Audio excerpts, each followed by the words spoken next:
All right, ladies and gentlemen, welcome to a NASCAR Xfinity Series racing from the Talladega Super Speedway for today's third to final race of the 2025 NASCAR Xfinity Series season. And in today's running, who will make their way to the championship four? 8 drivers going for a championship and 4 championship four spots. Nobody is locked in yet because none of the playoff drivers were able to get a win in the first race of the round last weekend at Las Vegas. And the Owners' Championship, the 19 team driven by Eric Almirola last week, was the race winner and was able to get that team in the Owners' title to the Championship 4. But the Drivers' Championship, still nobody is in. Jesse Love will be starting on the pole in today's race, is one of those said playoff drivers. We'll see how he is going to do, as well as many others in the running order for today's action.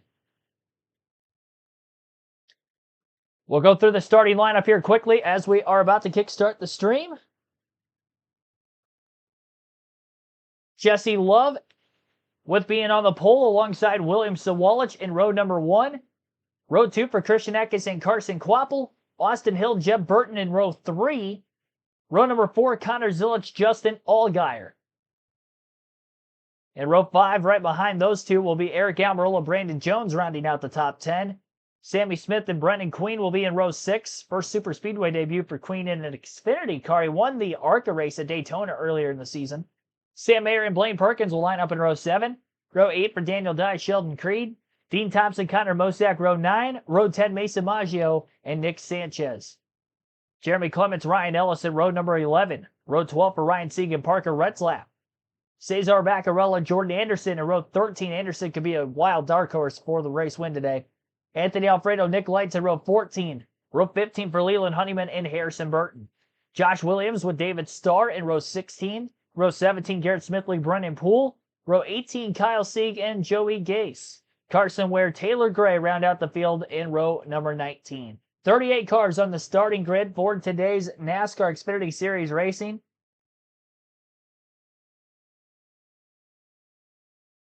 And again, thank you to all tuning in live for today's live commentary coverage of the NASCAR Xfinity race. We were live for Cup qualifying earlier, NASCAR 25, season opener at Talladega, or at Daytona, excuse me. Racing as Kyle Larson for that season via you guys, the fans, that voted for me to race as him. We will finish that race up as soon as the conclusion of this race happens here today.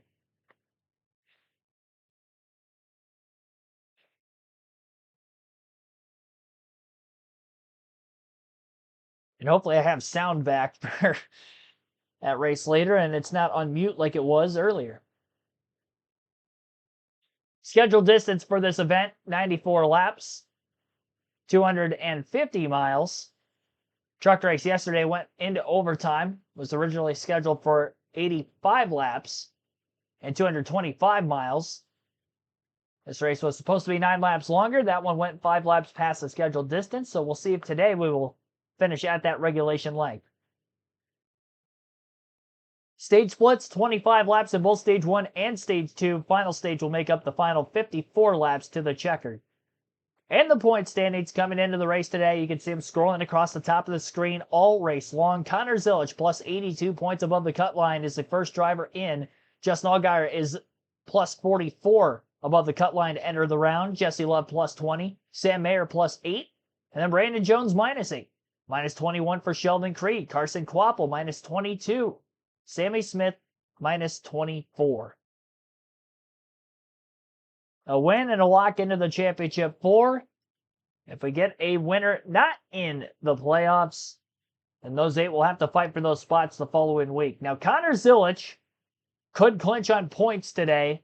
He would have to be at least 54 points above 4th in the standings after today's race, and the same can be said for maybe Justin Allgaier, depending on how the stages go and how the race finishing result goes compared to anybody else. In the truck race, there were a lot of playoff drivers yesterday who had issues and accidents throughout the course of the race, very caution-filled. Will that be the same for the Xfinity race this afternoon?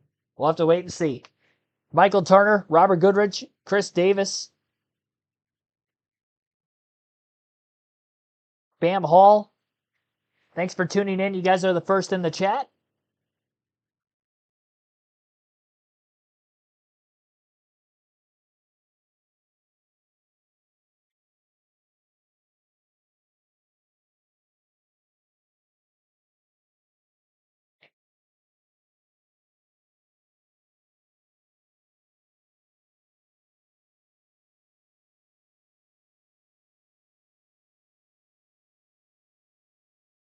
Late breaking updates, the race on the CW per usual all season long for the NASCAR Xfinity Series. I'll let you listen into their broadcasts up to the start of the race.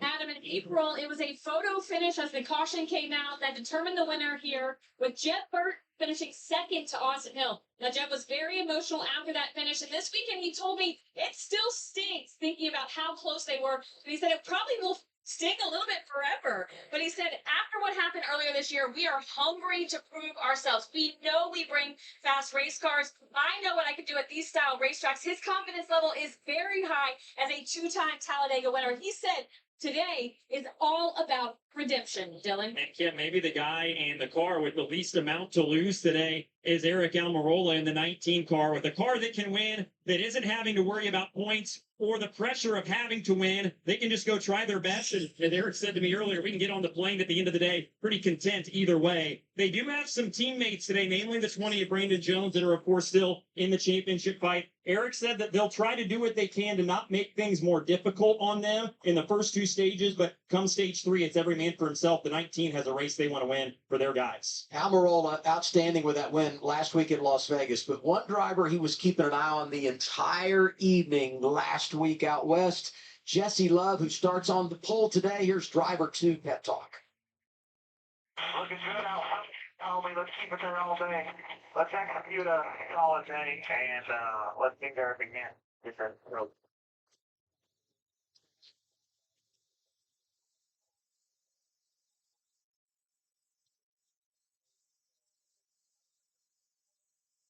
Well, a lot of optimism out of the two team here. Danny Stockman in a good mood right now. Set that car on the pole. Jesse Love's done a great job at these style tracks. RCR, we talked about the dominance they've had, so a lot of confidence there. Danny Stockman's always been a great hype man, and I like it. You know, he's always hyped when his car's up front, especially in qualifying. I would have a lot of confidence in Jesse Love, that whole race team here, to keep that car up front. We know they've done it before. Talladega Superspeedway just embodies what NASCAR is all about. The history, the tradition, the camping, it's geographic. All right, getting set for the drop of the green flag for today's United Rentals 250 from the Talladega Superspeedway. Second date at the racetrack this season for the NASCAR Xfinity Series. Only a few years they've had 2 race dates. Talladega. The racing's so good, they just bring them back another time. Gonna be in set for another wild one today, I'm sure. Jesse Love elects the inside of row number 1 as a pole sitter for this one. 20 points above the cut line coming in. What can he do in this opening 25-lap sprint of an opening stage? Green flag in the air, and we're underway at Talladega for the NASCAR Xfinity Series playoff race. Locking bumpers all the way into the first turn before letting go is the 16 of Christian Eckes to the back of the 2 of Jesse Love. Love's teammate Austin Hill qualified inside the top 5, but kind of split apart at the initial start of this one, with Eckes in between the 2 RCR Chevrolets. Love jumped to the outside off turn 2 to try to block the run by William Sawalich, to back down on the bottom near the double yellow line. Swapple pushing Sawalich all the way down the backstretch. Allows for that 18 and the rookie of Sawalich alongside the second-year driver Jesse Love. And through 3 and 4. Who will lead the opening lap of the race?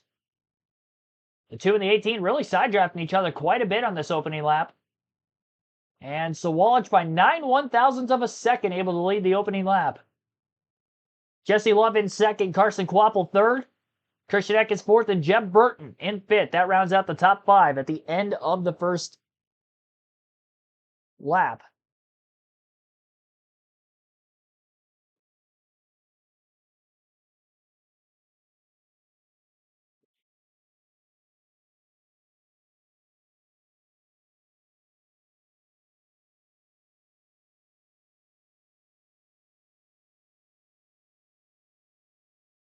Transferring lines from the bottom to the top for Jesse Love through 3 and 4. 3 wide at the very back of this lead pack of cars. Into the tri-oval, Taylor Gray, who started dead last in this race, is one of those cars in that third lane trying to make some headway. The leader of that third lane, it looks like it might be Sheldon Creed in the 00.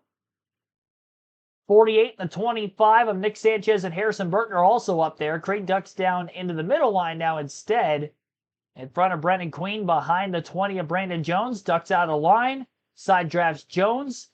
And we'll see if the 48 can get a pull to the back of the 00. Maybe give him a push off turn 4. But they're making movement in the correct direction to try to get to the front of the pack.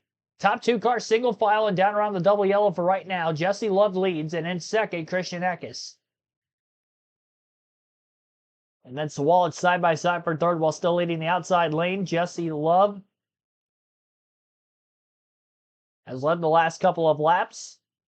2 lead changes in the race. Sawalich leading lap 1 after the pole sitter. Jesse Love did not lead, and Love has led the last few laps since not leading lap 1.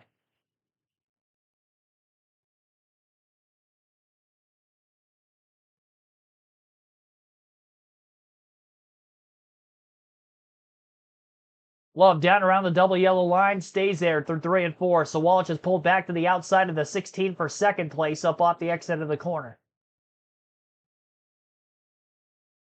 And Sheldon Creed still on the outside of the 20 car after moving out of the line a second time in that third lane towards the top. Despite running in that third lane, it seems like they are very tight to the bottom 2 rows. If you are in that middle, you have to hold a steady wheel. Brandon Jones, Brennan Queen, and a few others just behind them, trying to stay out of trouble. Jesse Love into the second line right in front of William Sawalich, back to the bottom. In front of the 16, Sawalich has gotten back to the outside of Love entering turn 3. Big head of steam down the backstretch, and I do think Love moving off the bottom might have broke the inside lane's momentum for just a moment. May help the third line up high that only has about 5 cars in it at the moment. Still led by Creed. This time out of the tri-oval, Jesse Love will lead this lap by 11 1/1000ths of a second over Sawalich. Still very close as they cross the stripe, nose to nose. And Sawalich tight on the right side door of the 2, all the way through the first corner.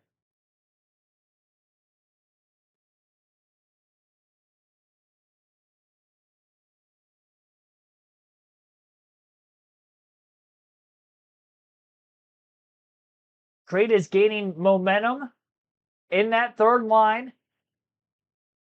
Looked like down the backstretch he was maybe going to get to the outside of the 4th row car of Justin Allgaier from that middle groove. Love has lost control of the race lead up out of turn 4. Sawalich was clear. Did not move to the bottom. He stayed right in front of Quapple. And Sawalich will lead this lap. 4 lead changes in 7 completed laps. Sawalich on point. Carson Quapple in second. Jesse Love third. Jeb Burton fourth. And Christian Eckes rounds out the top 5 in 5th. Interval-wise, the top 26 within 1 second of one another in this gigantic pack. 27th on back, kind of hanging out. Looking to stay out of a big one if it transpires early, which we've seen in Xfinity races at Talladega in the past. Although recent years would say that this first stage tends to go caution-free, and the accidents have been coming later in the race. You never know when the big one will strike still. Joe Arnold, welcome to the stream. The race is on CW. All the Xfinity races all season are on your local CW affiliate. Creed, with huge momentum on the outside of that third line, has gotten all the way alongside Carson Quapple. Sawalich moved up to block Sheldon Creed, and now Quapple leads the middle, while the top 3 stand in that cohesive unit down on the bottom of the racetrack and pull clear of the field. 3 by 3 from 4th on back, while the top 3 are single file. Love, Eckes, and Hill are the top 3.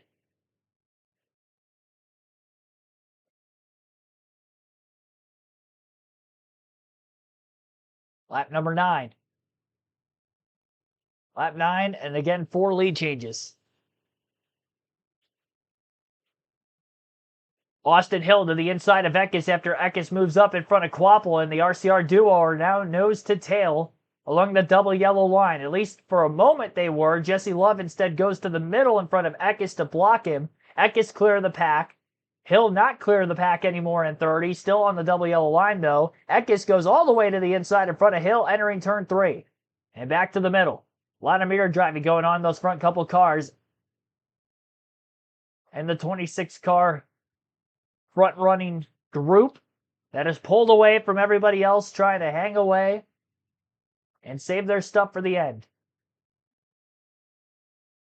12 cars that started the race are not in this lead pack. Sheldon Creed in his wayward through the field in that third line has gained 10 positions from the initial start. Started 16th. He is up to 6th. 19 positions gained for Harrison Burton, who's the third car in line in that outside groove. He's in 11th after starting 30th. 13 spots gained for Anthony Alfredo and 14th as well. 16 for Taylor Gray, who started dead last. He is up to 22nd.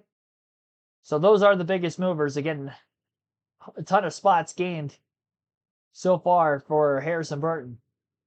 Taylor Gray up a few more, now up to 16th after starting 22nd. So 16 spots gained for Gray, 15 for Burton, most in the race.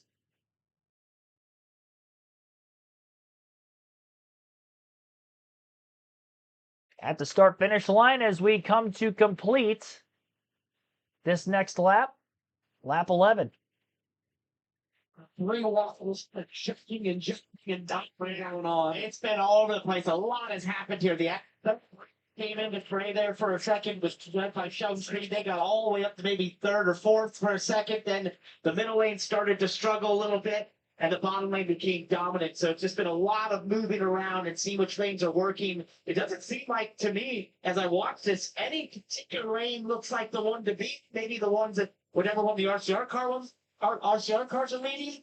But other than that, it seems to be very even across the 3 lanes. Yeah, I'm here with Jeff Burton, state water heaters on board camera. Yeah, one of those guys you see in the middle were actually on the bottom. The previous lap, they've moved up. I think everybody's trying to figure out where they can get to the car the best. You see that white and blue number 21 right there. You do not want to get those 2 cars hooked up, and they are now. It's going to be a really hard, because the cars both being RCR. We know how dominant they've been at these tracks. And the guy behind them in the green and blue number 19, Eric Almirola, he's won at the cup level at tracks like this. Always a threat when we come to the direct track.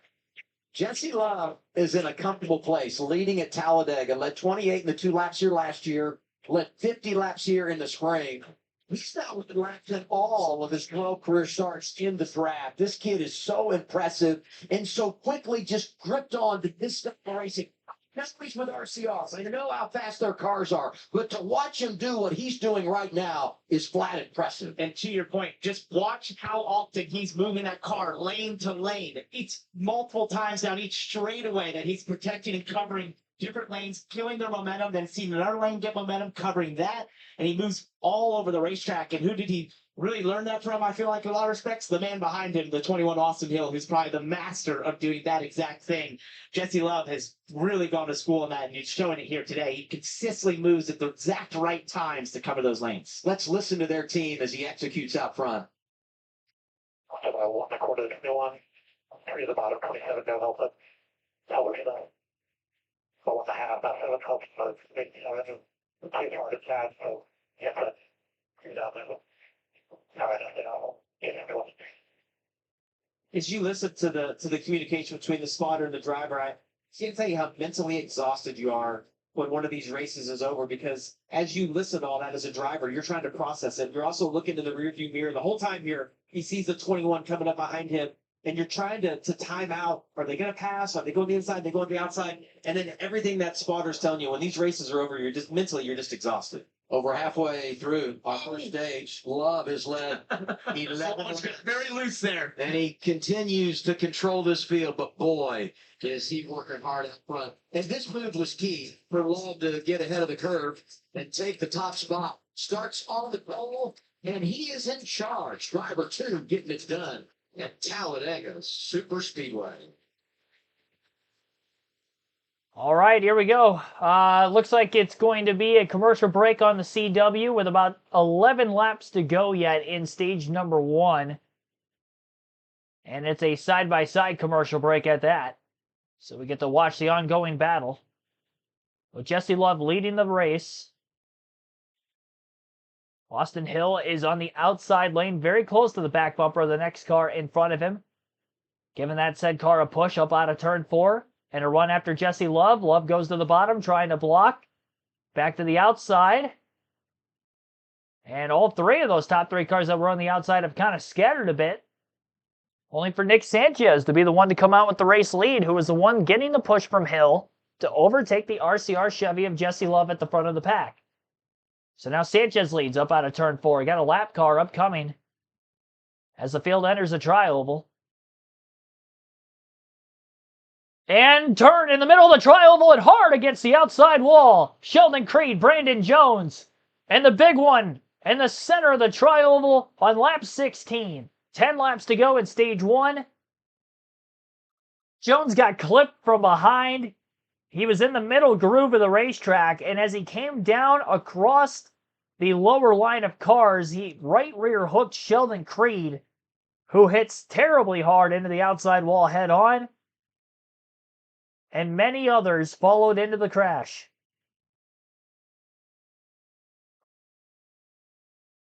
Man.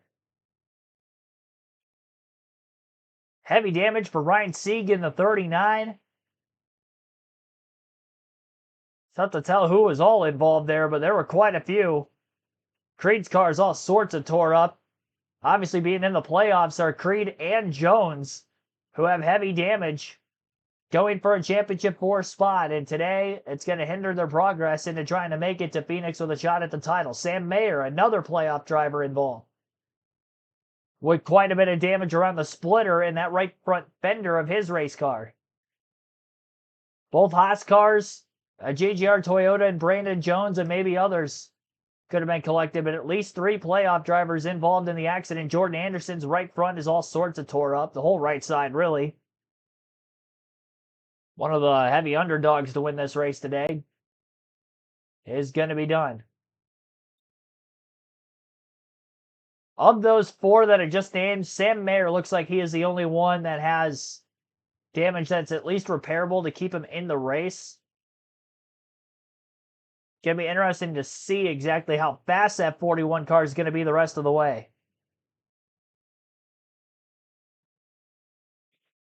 So under caution for the first time, lap 16, the big one has happened here at Talladega. Still on commercial break, but this happened during a side-by-side break. And we'll see what the booth has to say about it. Again, with that, the Whelen caution lights are on. Whelen, the official warning lights of NASCAR and America's most trusted manufacturer of emergency lights and sirens.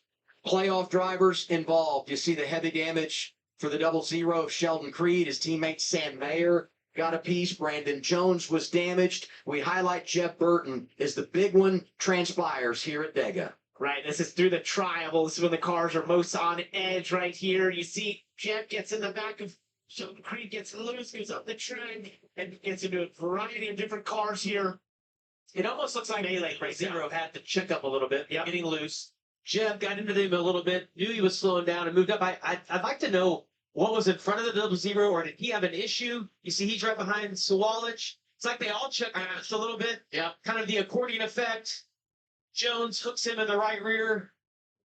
And that is the most treacherous place of Talladega for these race cars. The cars the most on edge do that travel, especially on the bottom. It's very flat. There's very little banking, and any sort of touch in your rear bumper really upsets the car. You said that correctly. Obviously, Sheldon was checking up a little bit, not getting the back of William Sawalich there through the tri-oval. Jeb got in the back of him, got loose because of that, tried to move the racetrack, and then everyone was just involved. But basically, that stems from just how on edge the cars are through this section right here. Yeah, you see all those cars stacked up on each other. The backs of these cars are just extremely light. Part of the reason being is that there's no banking there. Once they get into turns 1 and 2, 3, and 4, there's so much banking. We right on board with Daniel Dye right here. Get his perspective. He doesn't. Through all that, I would like to say that was skill. His eyes were closed. Right there. We're on board here of Jen. So there's the tap in the rear bumper of Sheldon Creed. He moves up. Oh. Brendan Jones there, and he got slapped. A little bit. Or he was able to sneak through, and I rewind to the springtime. He had damage in that race too, and was in position to win it. Yeah, and as you watch Jeff there, I think it would be easy to blame him for what happened, but he's trying to check up. The back of his car's light, he's trying to gather that. He didn't want to move up. It's almost that's just where his car ends up. The 20 was on his outside. And as you said, Parker, it's just such a sketchy part of the track for all these guys. Ryan Sieg had his car destroyed. Harrison Burton gets damaged. Jordan Anderson roughed up as well. We'll give you the car count on how many were involved and how bad the damage is in just a second. First, let's go 27, Team Radio and Jeff Burton's group. That was 0. Got loose or something. 0 checks up. I ran to the back of him. And then that just all hell broke loose. And as you listen to that, it happens fast, right? Inside the car, and I thought that's exactly what we saw. He wasn't sure why hell broke loose, right? It all happened so quick inside of the car, and it just takes such a slight contact there of the 20 getting into the right rear quarter of Sheldon, and then once the wreck starts, it's just you're alone for the ride when you're behind them. And it's early to be pushing through there. That's something you do later in the race, later in stage 3, when you're really trying to make up time, make momentum happen through there as you're fighting maybe particularly for the end, towards the win. But at this point in the race, I think one of the reasons you saw Sheldon sort of check up there was he was trying to play it a little bit safe when he caught William Sawalich in front of him. But in doing so, it sort of set his destiny of getting run in the back by Jeff Burton. Look at the updated standings here with these drivers that have received damage. Mayer came in +8. He's now shown -6. Sammy Smith is in the game, but he came in 24 points out with everything that has transpired. He now showed 10 below the cut line. Brandon Jones was below the cut coming in. Same for Sheldon Creed. They've lost more ground. And Carson Quapple, 22 out when the day began, +6, and he's running in a pretty good spot here today. The big one happens in stage 1 in Talladega. Playoff drivers involved, 10 cars damaged in this crash that brings out the caution. We got inside of 10 laps to go. Stage 1. You're watching the Xfinity Series on CW. Calamity with the big one involved in the middle of the tri-oval. Lap 16 has put us under red flag in the opening stage of today's race. Nick Sanchez is the race leader under caution. Austin Hill second. Jesse Love third. William Sawalich in fourth. Justin Allgaier fifth. Then Eric Almirola is currently 6th, 7th for Connor Mosack. Christian Eckes in 8th. Carson Quapple 9th. Daniel Dye 10th. Taylor Gray 11th. And Dean Thompson 12th. Looking down our leaderboard to see where certain guys are with damage. Harrison Burton, who had heavy damage from that wreck, is 28th. And everybody off the lead lap, I'd assume, was involved. Definitely took out quite a few. There's a good possibility we have 8 to 10 cars that have DNF because of this crash. Or at least they're going to be well off the pace with significant damage and can't hold on to the lead lap. Pete Kramer, welcome to the stream. Terry Lewis, if I didn't shout you out as well yet, thanks for tuning in. Some of you were here live for the live commentary stream for NASCAR Cup qualifying, which was earlier in the day. And then we started the NASCAR 25 Truck Series opener from Daytona. May end up finishing that at some points today. If I knew how long the red flag was going to be, I would complete it now, but it's not like a rain situation. So I'll just end up putting this in rest mode and finish the race when we can. I'm hoping for the end of this day. As we're under red, we'll take our first break. You're listening live on KRC to the NASCAR Xfinity Series race from Talladega.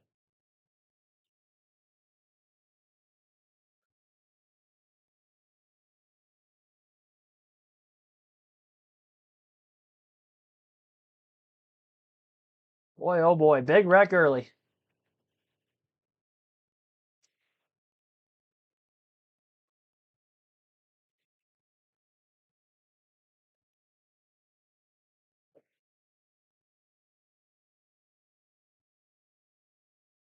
CW Sports coverage of the NASCAR Xfinity Series is brought to you by Progressive. Save when you bundle home, auto, and motorcycle insurance. Visit Progressive.com.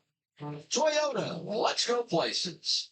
And by Credit One Bank, NASCAR American Express card.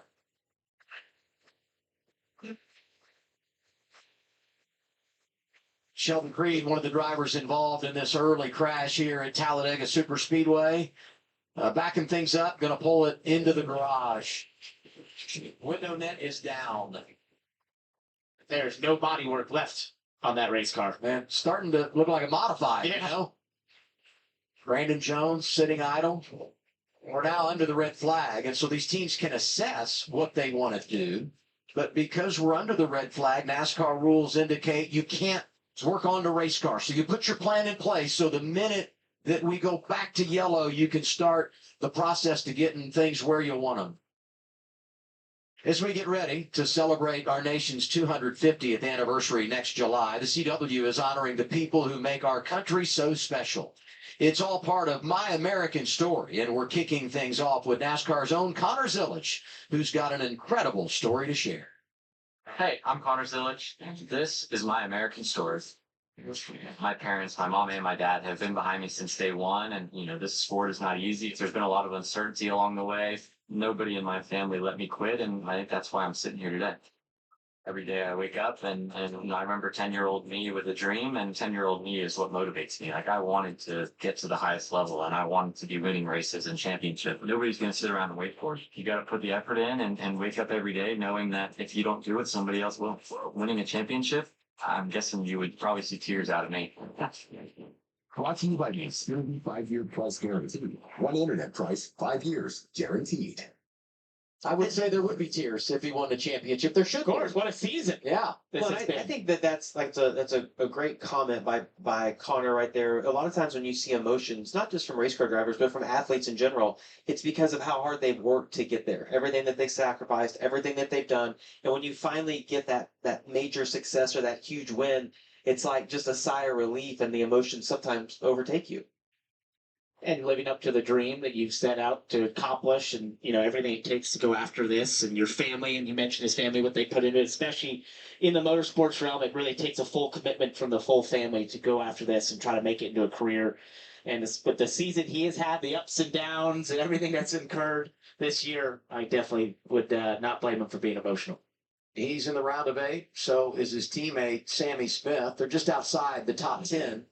As we sit here under the red flag, Sammy Smith came in 24 below the cut line. No margin for error. Might need to win to advance the championship 4. And watch him come through this accident through the tri-oval.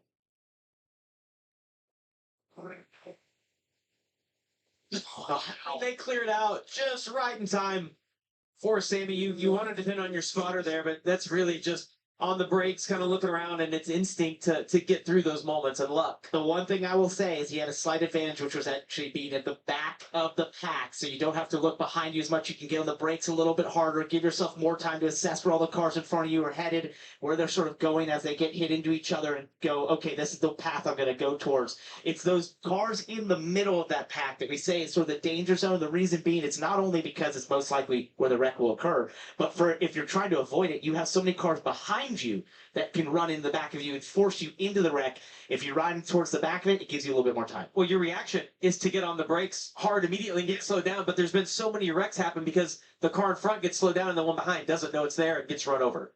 We referenced that we're under the red flag. Part of that is cleaning up all the debris from this big incident, but they also had to do some repair, as you can see here, to the safer barrier. AMR safety team is on it. We're back to Talladega in a moment. Yep. Red flag continues. Wall repair in the middle of the tri-oval after the hard impact for Sheldon Creed and Brandon Jones initially into that outside wall. Especially Creed. Pretty violent angle that he had made his contact against the wall. Definitely going to be done for the day. I would imagine Creed was allowed to go to the garage because he is done. 12-car incident.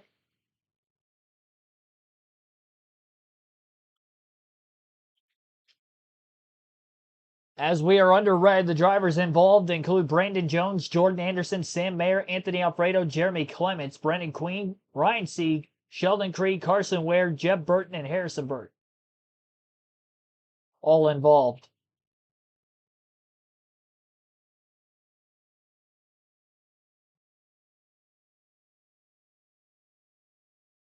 So just waiting out the red flag. Get back to racing. Gonna have to get up and get a water. At some point in time here when they come back from break. So they'll be gone for a few minutes.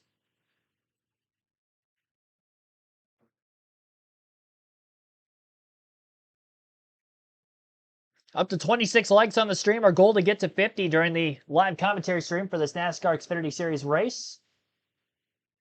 Be sure to hit the like button. Helps the channel out a ton.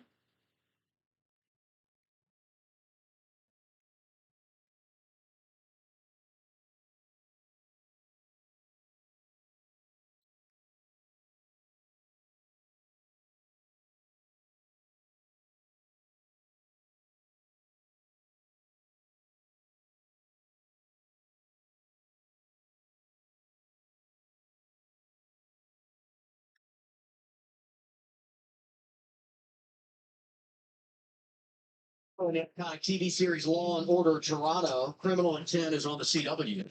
From the same team that brought you the original series, this time a new city on a new network. Law and Order Toronto. Criminal Intent. New episode Wednesday, 8/7 Central right here on the CW.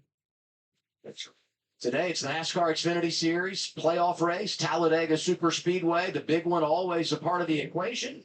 And we're under the red flag because we did have the big one. Stage 1, middle of the tri-oval. Yeah, you see right there in the middle of your screen, the yellow number 20 get turned. It's going to come back up, hook Sheldon Creed. All these guys behind, trying to avoid. It's just so hard to do. We've referenced Jeff Burton. You see Daniel Dye and that red and yellow number 10 sneak through. A few of those guys, they get a little bit lucky. Look at Sammy Smith right there sneaking through. Right, was this such a treacherous part of the racetrack? The cars are so light to that travel. Anytime we're going to upset the car in front. That's what happened to Sheldon Creed and Jeff Burton, who went up the racetrack a little bit and got into Brandon Jones and caused all this.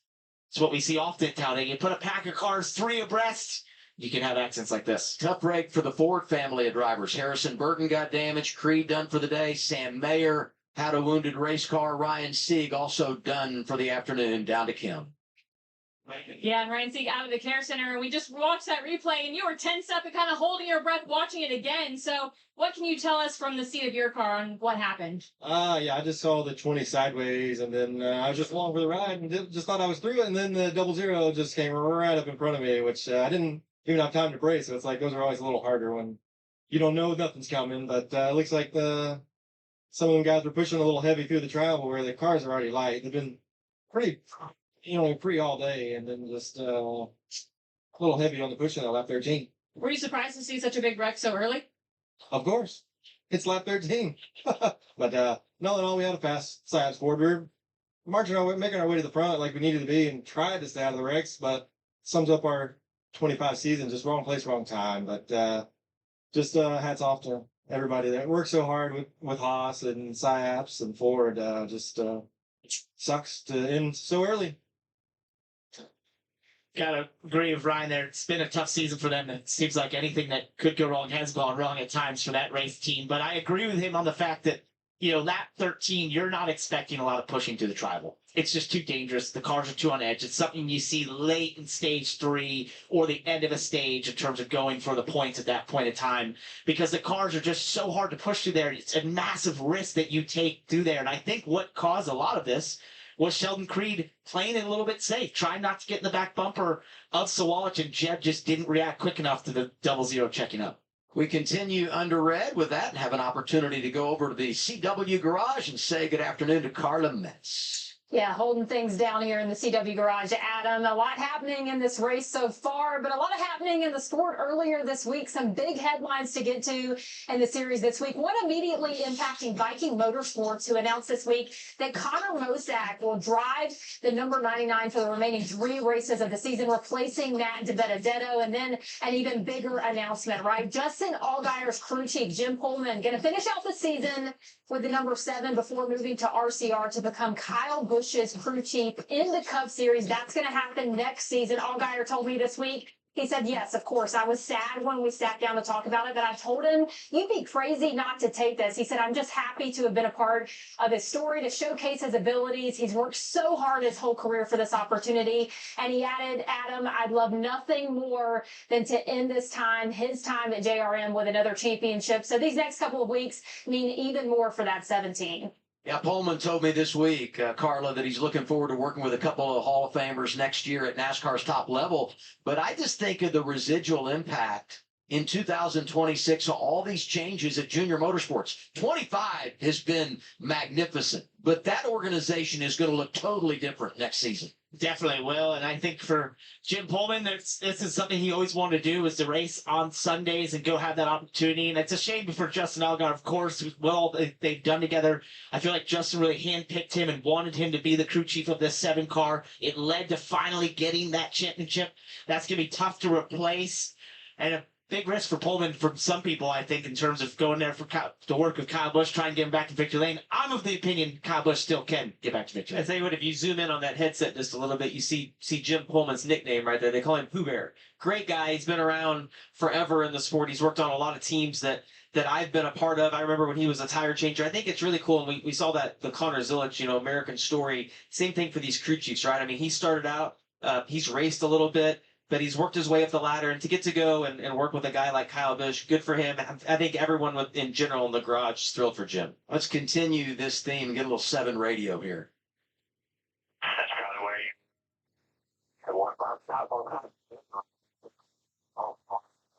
really want to make about you going to the outside, but I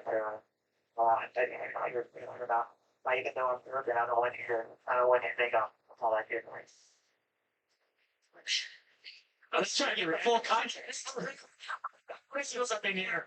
Just the first part of that story, but those two guys have been friends for a long time, and I think Justin's very sincere when he says that he's happy for Jim being able to move on. It clearly puts Justin in a unique situation where you possibly you won the championship last year. He's going to be in a position most likely to win it again this year, and he's going to have a different crew chief next year. So it's a unique situation for Justin. Getting word they're going to refire the engines, lift the red flag, go back under caution as we wait things out here. Back to the care center and more with Kim Kuhn. That's right, Jeremy Clements released, and you came out shaking your head, and you looked at me and you said, unreal. What was your take on that incident? And then what took you out of the race? Because when you drove the car behind the wall, it did not look that bad. Kim, I didn't break a sweat. I mean, we barely got going and just trying all the different lines, seeing what our all-South electric Chevy like, trying to be as fast as Xfinity Mobile. But, yeah, I don't even really know what happened. I know we were coming up on a lap car, the 74, and then we were all trying to get by him, and then I saw the 20 get jacked up. And then from there, I was just in the middle of it. So I still haven't seen a replay, but it's just unfortunate. And once we started going back, I'm missing about half my left front brake rotor, so I had no brakes. So unfortunately, we were going to need the minimum speed and then fix that. So we weren't able to, but here we go. Oh, okay. 27. Oh, yeah. What are you seeing? What are you yang? Well, it looked like the 27 got in the back of the 00, shot him into the 20, and then all carnage broke loose. It's Talladega. I just hate we were 13 laps in the race and not 94. That's unfortunate. I want to thank Chuck Kuhn and all the guys from All South Electric, Chevy, everybody coming on board, Alliance Driveway Solutions, but we'll just have to go and get them at Martinsville. Jeremy had a top 10 finish at Bristol in the playoff opener. Last few weeks, not as good, and today ending with disappointment as well.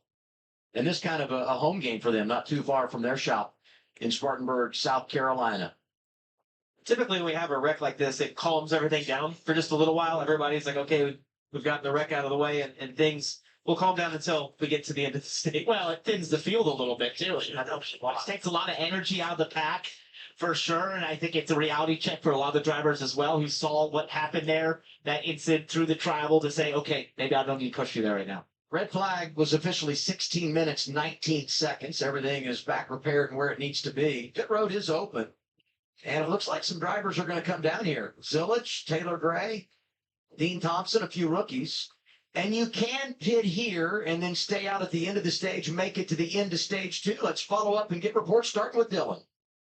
Yeah, and I'll be honest, I'm a little surprised to see the 88 coming down pit road. They were very, very adamant just to try to take these first couple stages to get some stage points here, try to have things locked up for Phoenix just to do it on points, but they will come down here and change at least right side tires and go around to the left to make it 4 tires. Connor was pretty happy with his race car, said he felt like it was pretty good. So we'll see if they're able to maybe drive back through the field here in the final 7 or 8 laps or so and maybe score some stage points.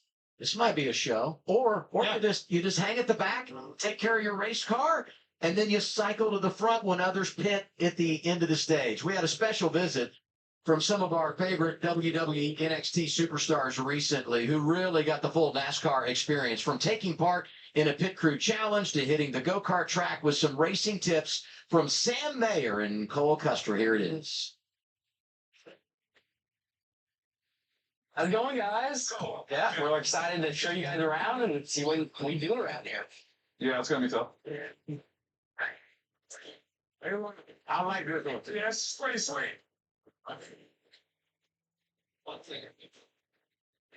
I think it was Trek absolutely clobbered the barrier, but he's used to clobbering things. Yeah, that was about the coolest thing I've done in a long time. Brought to you by the Xfinity 5-year price guarantee. One internet price, 5 years, guaranteed.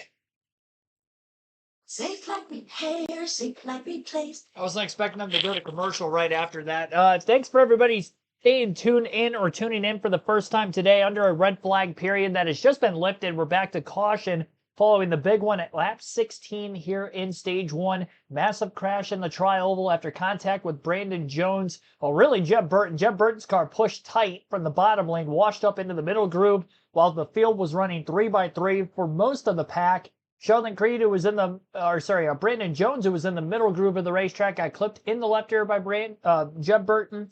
Jones ended up down the racetrack, clipping the right rear of Sheldon Creed, sending both of those two head-on into the outside wall. 12 cars in total were collected in the incident. A vast majority of those 12 cars are out of the race.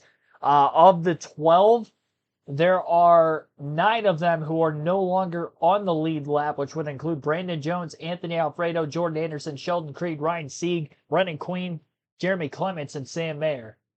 And of those drivers that are in the playoffs involved in the crash would include Mayer, who has scored dead last out of the race, Sheldon Creed, who is out in 34th,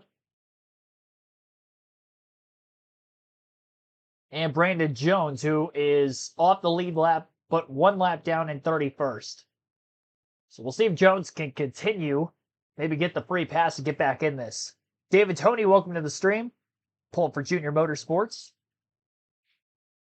Yeah, we started the streaming today at 1:30 p.m. Eastern with the live commentary stream of qualifying, and with the red flag in this race running a little long, I'm actually going somewhere after the stream is done. And I was going to have like an hour of downtime in between the finish of today's race and when I ended up having to leave, but that's not going to be the case anymore because of the red flag. So I'm like, I better get something to eat now. So I'm going to try to finish this up when I can, but obviously do the live commentary along the side. So caution, some green flag action. You'll get to listen into the CW broadcast, but I'll be right here for the end of stage 1.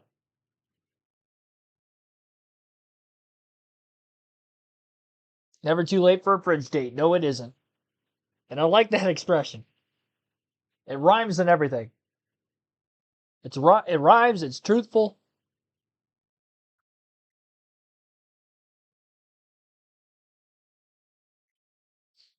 Respects all Americans, then you have a new home with News Nation. See why News Nation is news for all Americans. To buy News Nation on your screen, go to newsnationnow.com.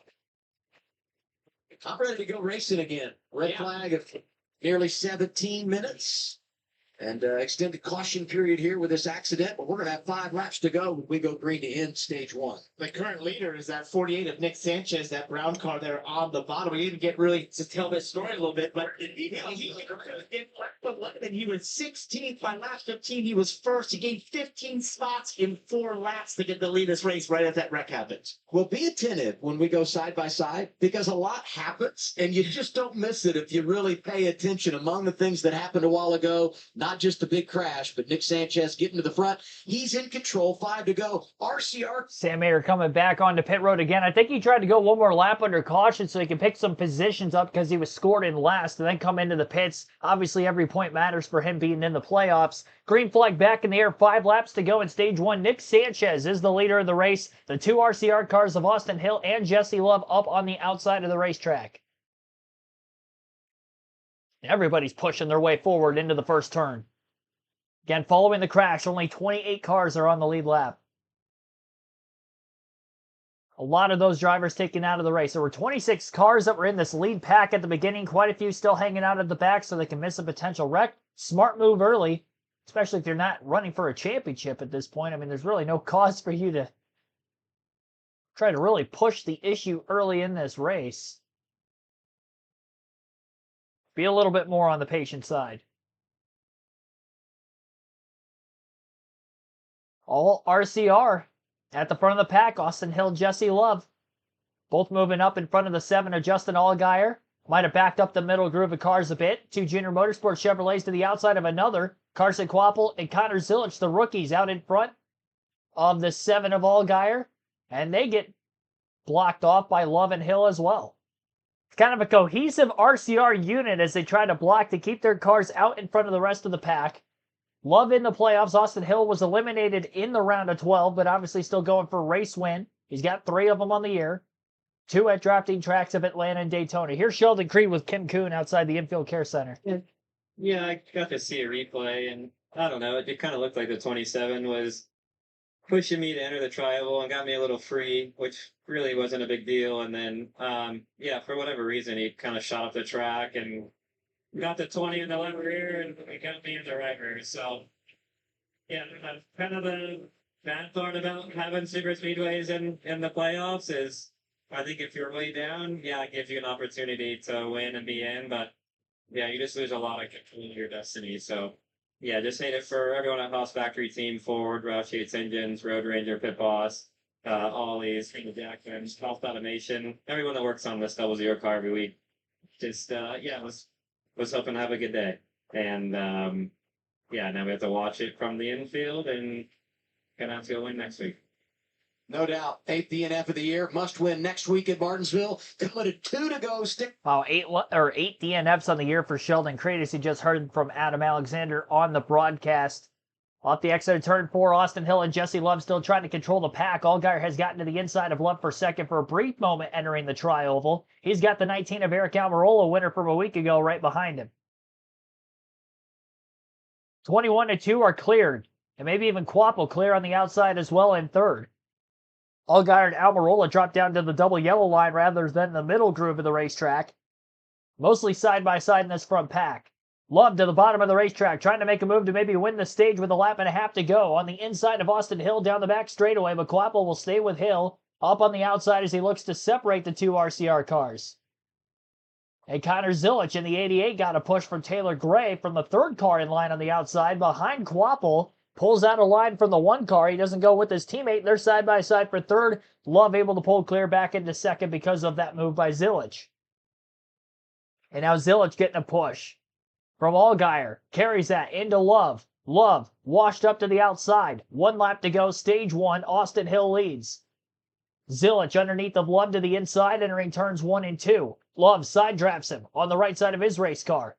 No drafting help for the 2 of Jesse Love. He's all by himself. Tightly are the cars down on the bottom. A gap between the 88 and 21 will create momentum for Zilic. He goes high. He goes low. He can't make a move. Jesse Love looking for another push. He finds help from Carson Kvapil, but he's only gotten to the outside of the 3rd place car of Allgaier entering turn 3. Through 3 and 4, Connor Zilic trying to get one last run after Austin Hill. Justin Allgaier getting a push from the 19 of Almirola. Gets to the outside of the 88 for 2nd. Getting a pole off the 21 to pull past the 88 now. Does he make a move through the tri-oval after Austin Hill? He tries, but he doesn't have enough of a run, and Austin Hill will win stage 1 at Talladega. Justin Allgaier 2nd, Jesse Love 3rd, Connor Zilic 4th, and Eric Almirola in 5th. Sammy Smith 6th, 7th for Blaine Perkins, Dean Thompson 8th, Carson Kvapil 9th, and William Sawalich rounds out the top 10. 25 lap opening frame is done. 25 laps of stage 2 upcoming. We had about a 16-minute red flag period following the big one at lap 16. But still a great finish here to this opening stage. Shoutouts to Acer India, Easy Network, Deborah Carolla, Regine Huddleston, Mike G, some others who I maybe didn't shout out before I left for a brief moment during the red flag. Thank you for all staying tuned through that again. Long ways to go in today's race.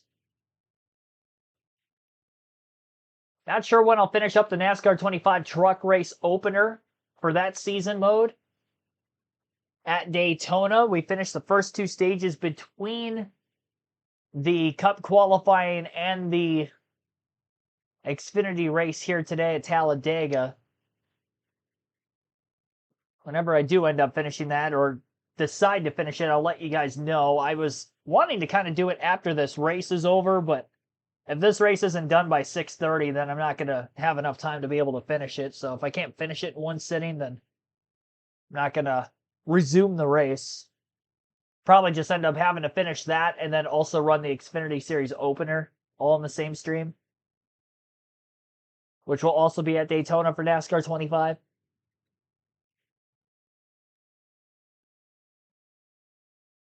So just giving you guys an update on that and where you can find the coverage for that event.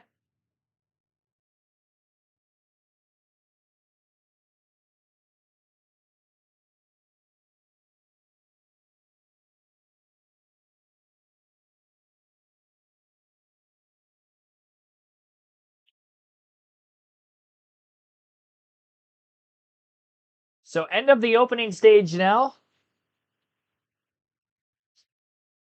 Gonna have to wait and see what is going to happen for the final couple stages of this one. Already the earlier incident. It's like going to lead for something else to happen here as the race moves on. Definitely didn't take their foot off the throttle at the end of the opening stage for whoever was in that lead pack. They were still going after it just like they were in stage 1 prior to the wreck. Creating a must-win territory, pretty much. Depending on what happens the rest of this race today. Because there were 3 playoff drivers involved in that crash. Brandon Jones, Sam Mayer, and Sheldon Creed. So we'll see if anything else happens to any of the other playoff drivers that might be able to cancel some things out here. Mayer, Creed are out. Brandon Jones still in. And Jones, I believe, got the free pass at the end of the stage. But the problem is he's 31st. And he was 2 or 3 laps down. So he only gets 1 of those laps back. He's still off the lead lap.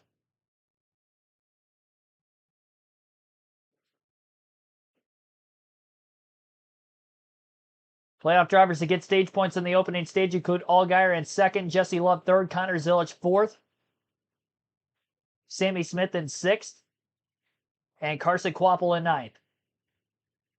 So 5 of the 8, which were the 5 that didn't get involved in that lap 16 12-car incident.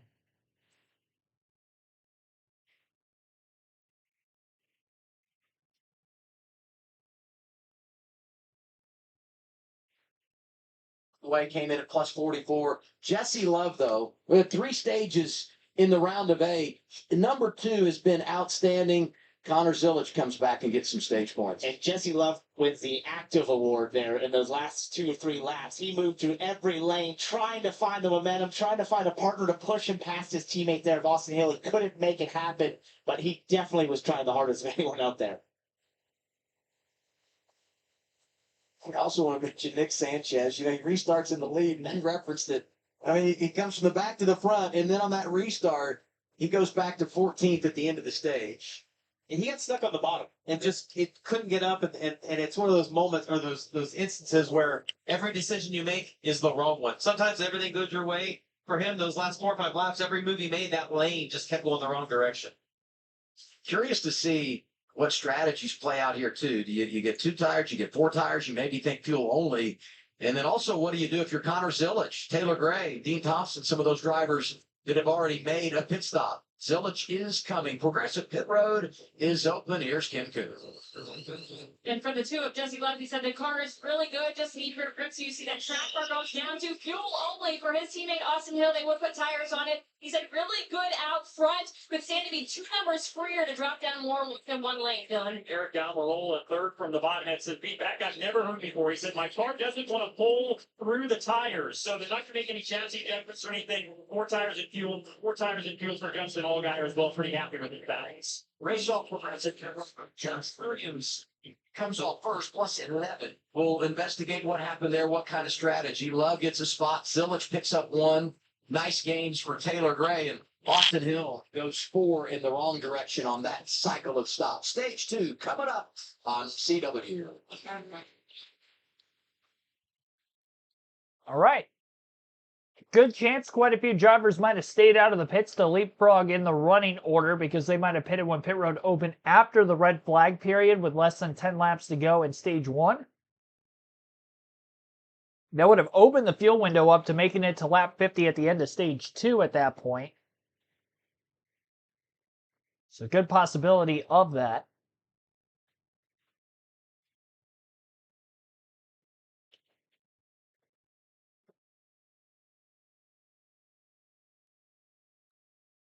We'll have to wait for our leaderboard to update. Could be some drivers who are purposely trying to hang out at the back, maybe just pitting after everybody else hits pit road and restarting behind the leaders that way. So there's no chance of having sort of contact or damage on pit road that could be a detriment to them in their finishing order of this race.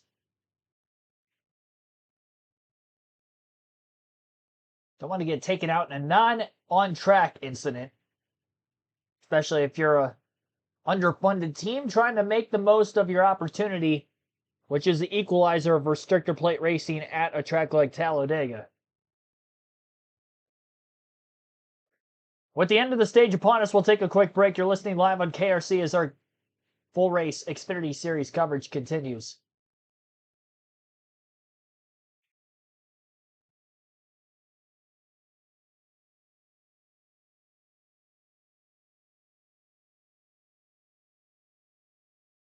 Playoff standings as we run at the end of the opening stage has Connor Zilich plus 116 points above the cut line with where he currently runs in the stage points accumulated in stage 1. 70 points, to the good for Justin Allgaier. Jesse Love, 57 to the good. Carson Kvapil plus 3. To be locked in on points through Talladega today, you would have to be 54 points above 4th in the regular season standing, or not regular season, sorry, but in the playoff standings. You have to be 54 points or more ahead of 4th, and that is because if we get a new winner below the cut line at Martinsville, then that would obviously move that cut just a little bit further back. So the likes of Jesse Love, Justin Allgaier, Connor Zilich, I mean, they're well on their way to the championship 4 as long as they just keep on doing what they're doing right now. Finish this race up in the top 5, or at the very least just don't get involved in a wreck and finish out towards the back. And it's going to be looking like a 5-car battle next week for 1 spot. And even Sheldon Creed minus 26 points, I wouldn't say is in a must-win situation. He's very fortunate that both Sam Mayer and Brandon Jones were also collected and are multiple laps down at the very least.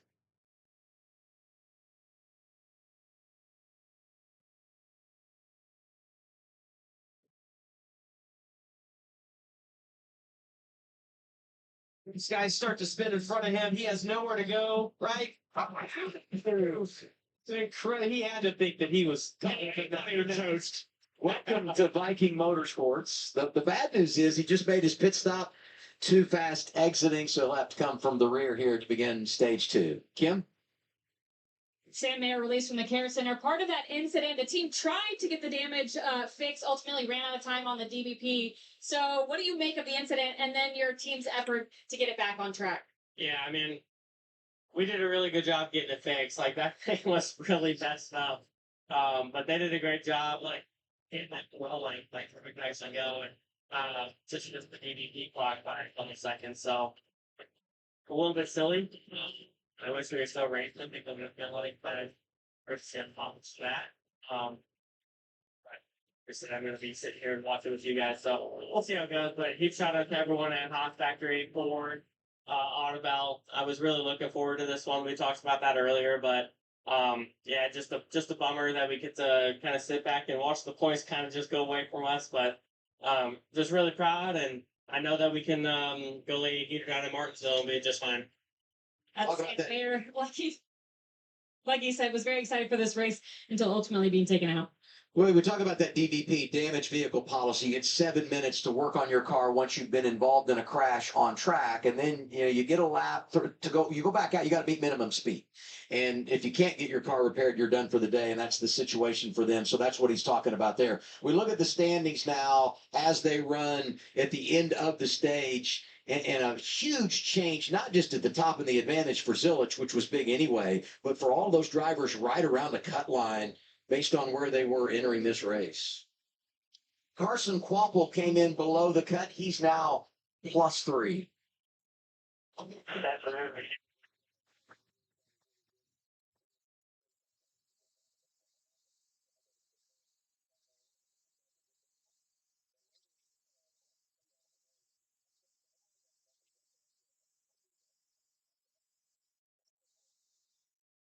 So I've got to agree with Dale Earnhardt Jr., their team owner of the one car. We were talking about it in break with the one where he moved up to go to cover that top lane when there was only 2 or 3 cars. There wasn't enough momentum. It lost him a top 5 position coming into that stage to falling just to 9th, basically, Kim. Yeah, and I talked to Carson about Junior being on the box. He said, we're kind of a bunch of misfits on this team. For some reason, it keeps everything running smoothly, having him on the box. And he actually said he likes when Junior occasionally chimes in on the radio. Well, if you're going to learn any kind of good tactics when it comes to super speedway racing, I think Dale Earnhardt Jr. is the guy to go. Good guy to have inside your pit box for situations like this. Green flag is back in the air. Dean Thompson restarts as the race leader after staying out of the pits. He pitted during the caution back at stage 1. Gets a great push from Jesse Love to get out ahead of the field. And we'll see if Love and Austin Hill can work together here to maybe get down past the race leader of Thompson, which it looks like they're easily going to be able to do down the back straightaway. Thompson got pushed well out ahead by Jesse Love and then hung out to dry after that. So after starting on the pole and leading a lot of laps in the race, Jesse Love is in the lead. His teammate Austin Hill, who won stage 1, is sitting in 4th. The second place car is actually Connor Zilich behind the 2, and in 3rd is Taylor Gray, who started dead last on the field. So already up inside the top 3 for Gray just after lap 30.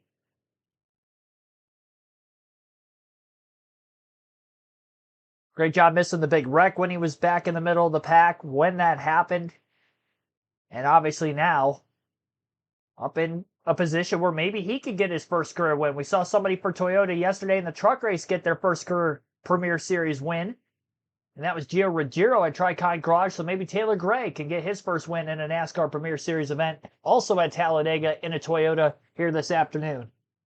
Austin Hill making moves out of 4th place and a great push from the 7 of Allgaier. Swings to the inside, trying to get by the 54 of Gray, completes the pass. He was really able to get a good run in the draft after moving to the bottom because Connor Zilich was trying to make a simultaneous pass for the lead, and Zilich also clear out in front of both the 2 and the 21, who can maybe now work together to get past Zilich and take control of the race like they have for the majority of stage 1. But Zilich leads for the first time for right now, and that will be our 10th lead change of the day. And we're only on lap 34 to have those 10 lead changes, so it's been a very, very racy kind of race so far this afternoon. The Talladega Super Speedway. Sun is out. Clouds are also in the sky, slightly overcast.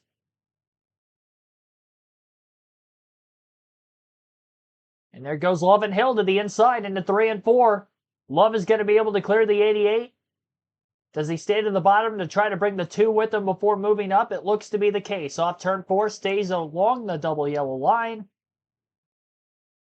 Hill going to move up to block Sammy Smith, who thought about trying to slip to the outside of the 21 and in front of his JRM teammate of Connor Zilich. Zilich will then go to the middle and try to push Sammy Smith, and Austin Hill, who was still up around the outside of the track, only has help from Taylor Gray.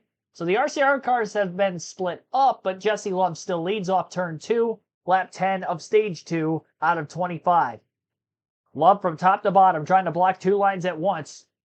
Hill might be leaving a third line of cars as more have ducked in behind him and Taylor Gray. Side by side for 3rd and 5th, 3 wide for about 6th on back. But that outside lane only has 4 cars for the moment.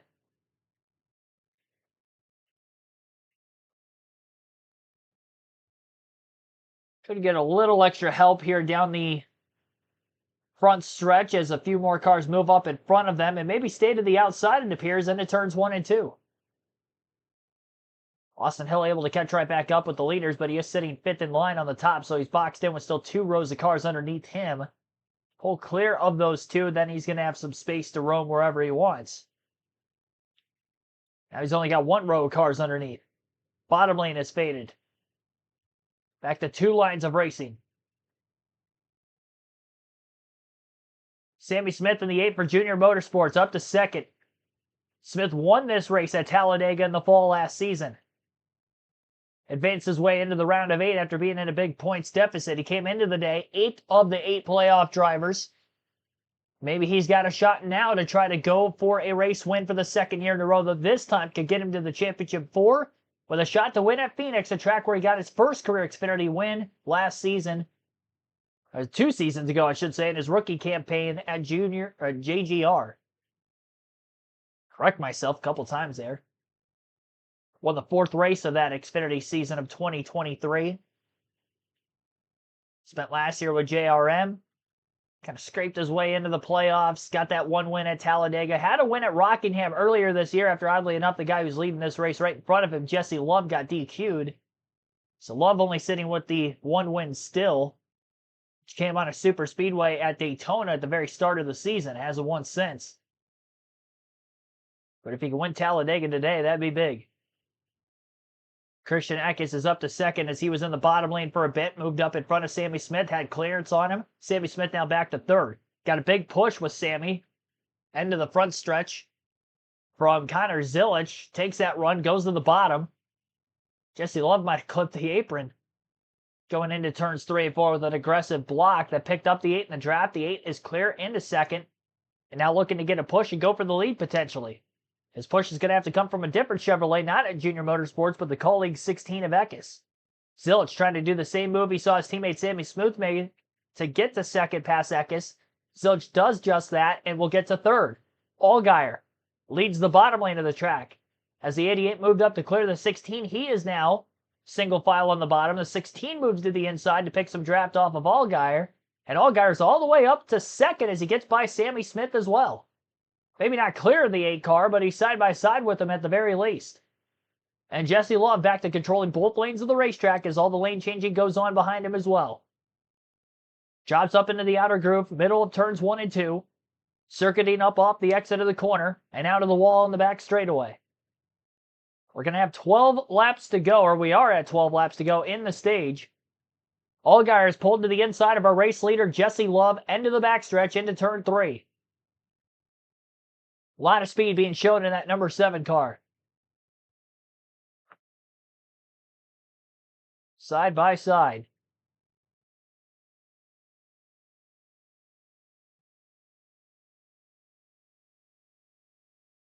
And now 3 wide in the middle of the tri-oval, a few rows back.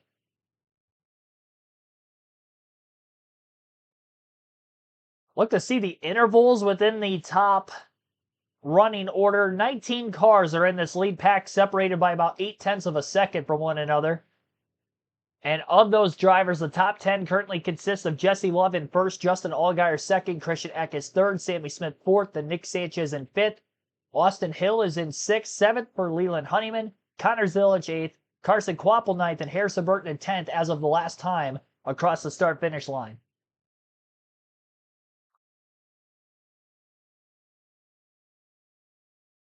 Ten laps to go, stage 2, this time by for Justin Allgaier, who leads for the first time today at Talladega. Getting quite a ways out ahead of the pack through the tri-oval, but stays in front of Christian Eckes. Hold to the bottom of the racetrack. Eckes stays along the outside. Might have a run to get to the right rear quarter panel of Allgaier up off the exit of the corner. I believe that's Austin Hill in the 21, drafting up behind the 7.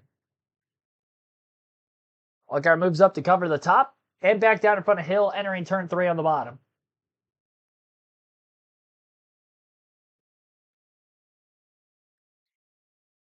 Most positions gained from the restart. Christian Eckes up 12 spots to 3rd. 19 positions gained for Harrison Burton on the restart from 28 to 9th. 13 spots for Jeb Burton, who was caught up in that early incident. 13 spots lost for Josh Williams, though he is out of the lead pack. So looking to play it safe. Indeed, Thompson, who fell out of the lead on the restart, is back to 15th. Towards the tail end of this 19-car lead pack. And you know, growing up in the Midwest, Jamie, you and I know this, others would always say, if you don't like the weather here, just wait a game. It's kind of the race out front of Talladega. If you don't like the leader, just wait. It's going to change right now. Justin Allgaier, the man. I was going to say, at the front of this field, there's no cruising. There is so much movement happening constantly, lap by lap. Cars are going from the front to the back. As you see Austin Hill get to the back of Justin Allgaier there at the front. Nick Sanchez is back into the top 3. I think it was about a lap ago. He was probably 10th. He keeps going back to front so often. The one thing that I like to see Allgaier doing, though, is he's not committed during that really top speed. And right before he went to break, I mentioned maybe kind of run the middle. Well, he's run the middle and the bottom, and he's been able to protect the outside. And not, no. Taylor Gray. We talked about the transmission issue he had. Simplifying. Looks like they've got something else wrong here as he's coasting back. Let's listen to what he has to say.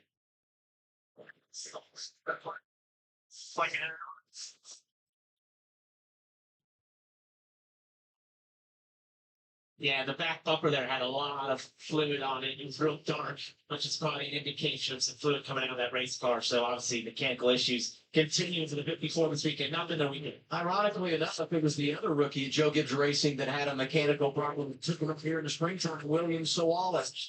Sawallich still in front looking today, currently 14th, but the front continues to be between two records, just over the Austin Hill. And as we come back to the start-finish line, this time, 7 laps to go. Do you think RCR cars are a little more vulnerable than what we've seen in the past? Like, I feel like it's just constantly they lead the whole race. We've seen a lot of different cars up front today. And your indication of that is look where Jesse Love is. He's up that shuffle. He's going to shuffle. You've seen him put Austin Hill a couple times. If you don't choose the right lane, it just looks like the runs are so massive today. We talked about this in the pre-race show. Austin Hill mentioned it. Every super speedway race is different. They have their own personality. For whatever reason, they react differently. As Eric Almirola throws it to the middle there.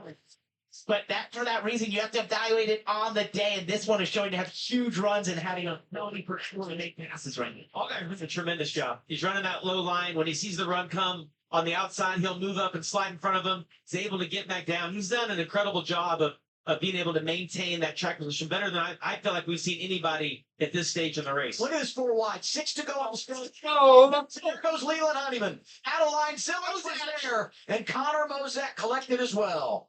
Third caution of the day comes out 6 laps to go, stage 2.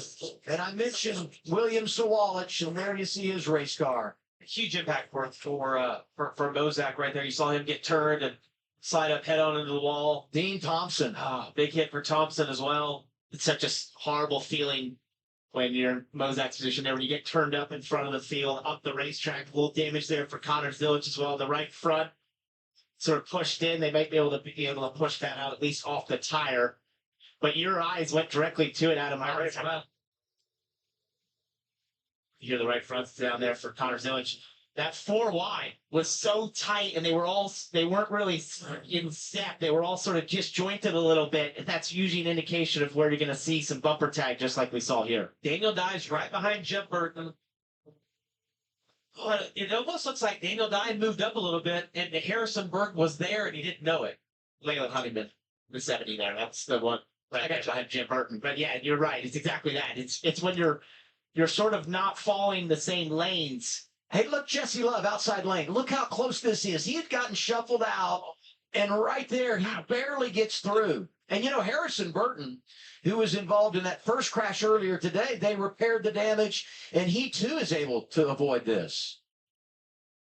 So getting a look at it here. Yeah, you see the 70 there. Leon Honeyman just gets tagged maybe there by Connor Mozak a little bit, but the hardest part is when those cars aren't perfectly lined up and you're overlapping each other a little bit. It just is very confusing and you get disjointed in from the wheel. The spotter can't really tell you what's happening. You end up with a result like this. 6 cars involved as we work our way toward the end of stage 2. Under caution for outside. It's a new dawn. It's a new. It looks like we're under red flag yet again in today's race with this caution flag coming out. So our second red flag of the day. This one not necessarily the big one. But with 6 laps to go in the stage, I wonder if this means... Well, we're definitely going to get a restart before the end of stage 2 now. And I almost... if there's no wall repair here, maybe there's a chance that NASCAR might have red flagged just for that reason. Dean Thompson's car is all sorts of destroyed. Massive impact into the outside wall. Very similar with the head-on impact and 2 cars against the wall like we saw in the tri-oval. With the first wreck back at lap 16. This one transpiring at lap 45, excuse me. So lap 16 and a lap 45 crash, both resulting in red flags. Stage yellow at lap 25 and another one upcoming at lap 50 shortly. 11 lead changes in these first 44 completed laps. And that first red flag was about 16 minutes. Interested to see how long this one will last. Hope the red isn't for injury. I hope so too.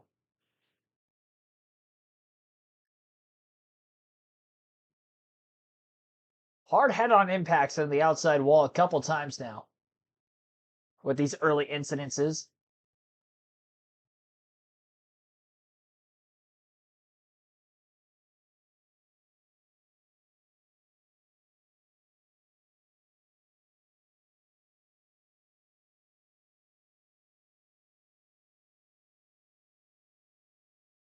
We're not going to have any cars left. Only about halfway through the race and 2 big pileups already.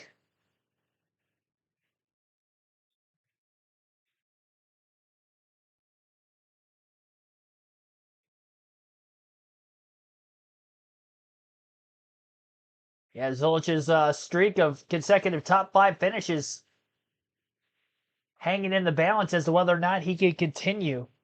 All comes down to this as the top teams in the league go head-to-head for the ultimate prize and a season's worth of bragging rights. Don't miss the PBR Camping World Team Series Teams Championship from Las Vegas next Saturday, 10:30 p.m. Eastern Time, 7:30 Pacific.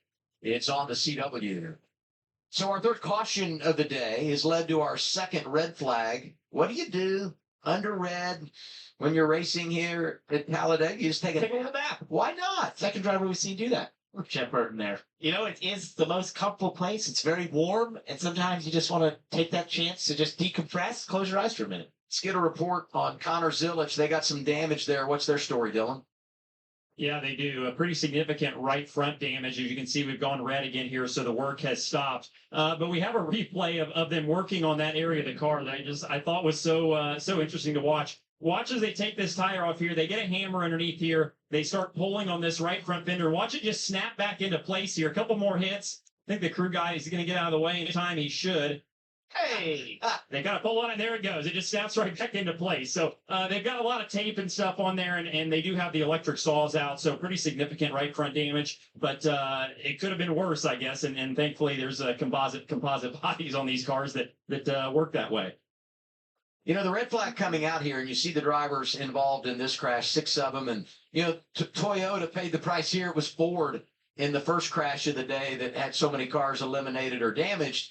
But what I would say is this caution comes at an interesting time. And the fact that the red flag is out and puts everything on hold, it opens the door once we go back to yellow to open the pit lane And maybe some drivers come down, get their service here, and stay out to gain some track position for the final stage when we get the yellow here in a handful of laps to wrap stage 2. So a few compelling things that could unfold here for these race teams as we look toward the end of this second stage. And that decision gets easier based on where you're running at. If you're in the front, you're going to get stage points. You obviously would like to stay out. If you're towards the back of the pack on the lead lap, that gives you a great option if you don't think you can get to stage points. I think the one thing right now, though, is we've had 2 massive wrecks in the first 45 laps. There's not as many competitive cars still left here. As we get this race back going, we'll see a smaller pack of competitive cars at the front here that will make it different. You know, those decisions Changes the different for some whole of these teams. complexion of 100%. kind of what you're doing. And when we do get back going, it makes it different in terms of the energy within the pack. You'll have cars that are not normally up front running up there. So it makes the decisions different for the drivers who have been running up front the whole time. So it really changes things, including the strategy. It also makes it harder to go from the back to the front. Even though you have less cars, when you think it'd be less cars to have to pass. When you have less cars on the track, you can't get all 3 of those lanes working. Like we saw at the very beginning, it was incredible to see Sanchez and Sheldon Creed and some of those guys get the top working and able to drive up towards the front. You know, this has been a Chevy track, and they've won the last 12 here. Only 1 Toyota on the lead lap, and only 2 Fords still running. It's starting to look like the bow tie will get it done again today. Underwritten for the 7th time at Talladega. I think it's worth mentioning just because it's the second red flag of the day, but the ending time for this race would be 6:55. I would assume Eastern and not Central.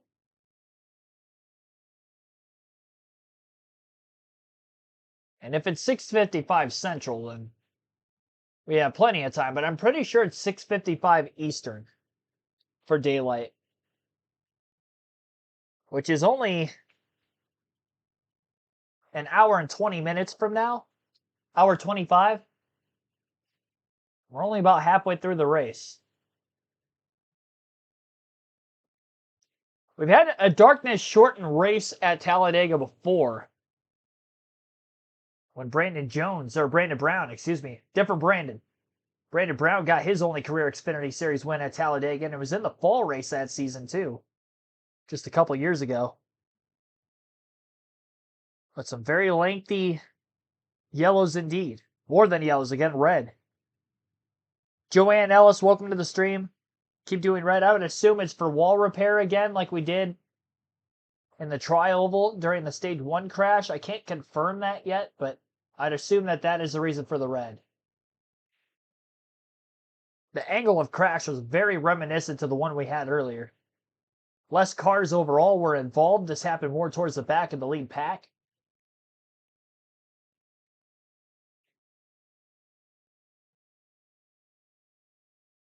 And those that were involved in the crash that are out, like Sawalich, Thompson, probably Mosak, have not fallen out of the lead lap yet. Leland Honeyman's got a ton of damage. He's probably going to be done. Connor Zilich is still looking to appear to run in this race.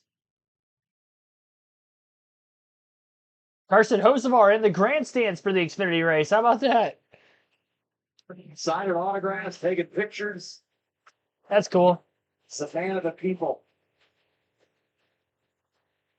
And now we do our playoff update brought to you by Bristol Myers Swift. Allgaier leading this race, and of course we got a long way to go, but if one of these playoff drivers wins today, it locks him into the championship 4. Connor Zilich got a real good opportunity to leave here with a spot in the championship 4 on points. Jesse Love has helped himself, came in plus 20, is now plus 30. Look what Sammy Smith and Carson Quapple have done to help themselves. Because they were involved in crashes, Mayer, Jones, and Creed really have put themselves behind the 8 ball with 1 race to go. I think no doubt if you'd asked Sammy Smith, would you be okay leaving here 5 up on the cut line, coming in 24 down, he would have taken it. I said coming in to the weekend. Oh my gosh, look at that. This is a must win for those guys below the cut line, especially those bottom 3. But the fact that Talladega is on the schedule, you wouldn't make it a must win, right? Just because things can change so quickly, and we're seeing that play out. Look at this. And this is the reason we're under red. You had to clean up, you got to blow all this off, and we got a long way to go. Well, maybe not a long way to go. They're making some progress and should be back at it here pretty soon. I found the beach at Talladega. We've used all of the oil dry in the state of Alabama, apparently. Kim? Yeah, and with us being in the midst of fall and sunset a little bit earlier than the rest of the year, especially when we race here in April, sun's starting to dip behind the front stretch grandstands, and drivers being made aware of a possible situation if we were to get another extended red flag. Here was the 21's radio transmission. Reminding you of 16 I got a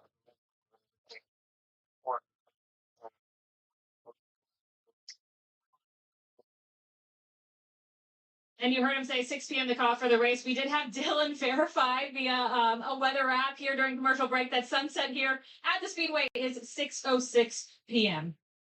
So 6 o'clock, as you heard there, is the drop dead time. That's 6 Central, 7 Eastern. And how this will work if we get to that point, once we hit 7 Eastern, 6 local there at the track, we will have 2 laps to go the next time around. And so all these teams are aware of this.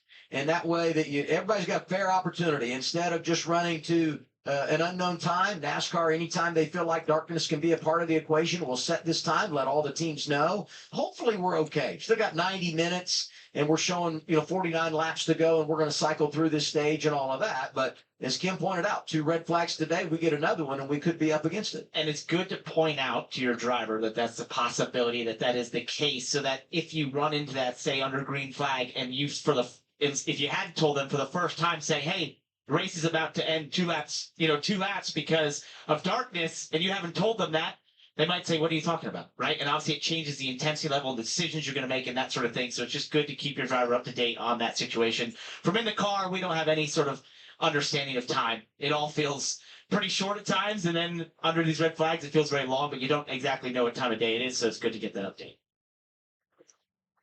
Big one here today for the NASCAR Xfinity Series. Big one tomorrow for the Cup cars. It'll happen on NBC.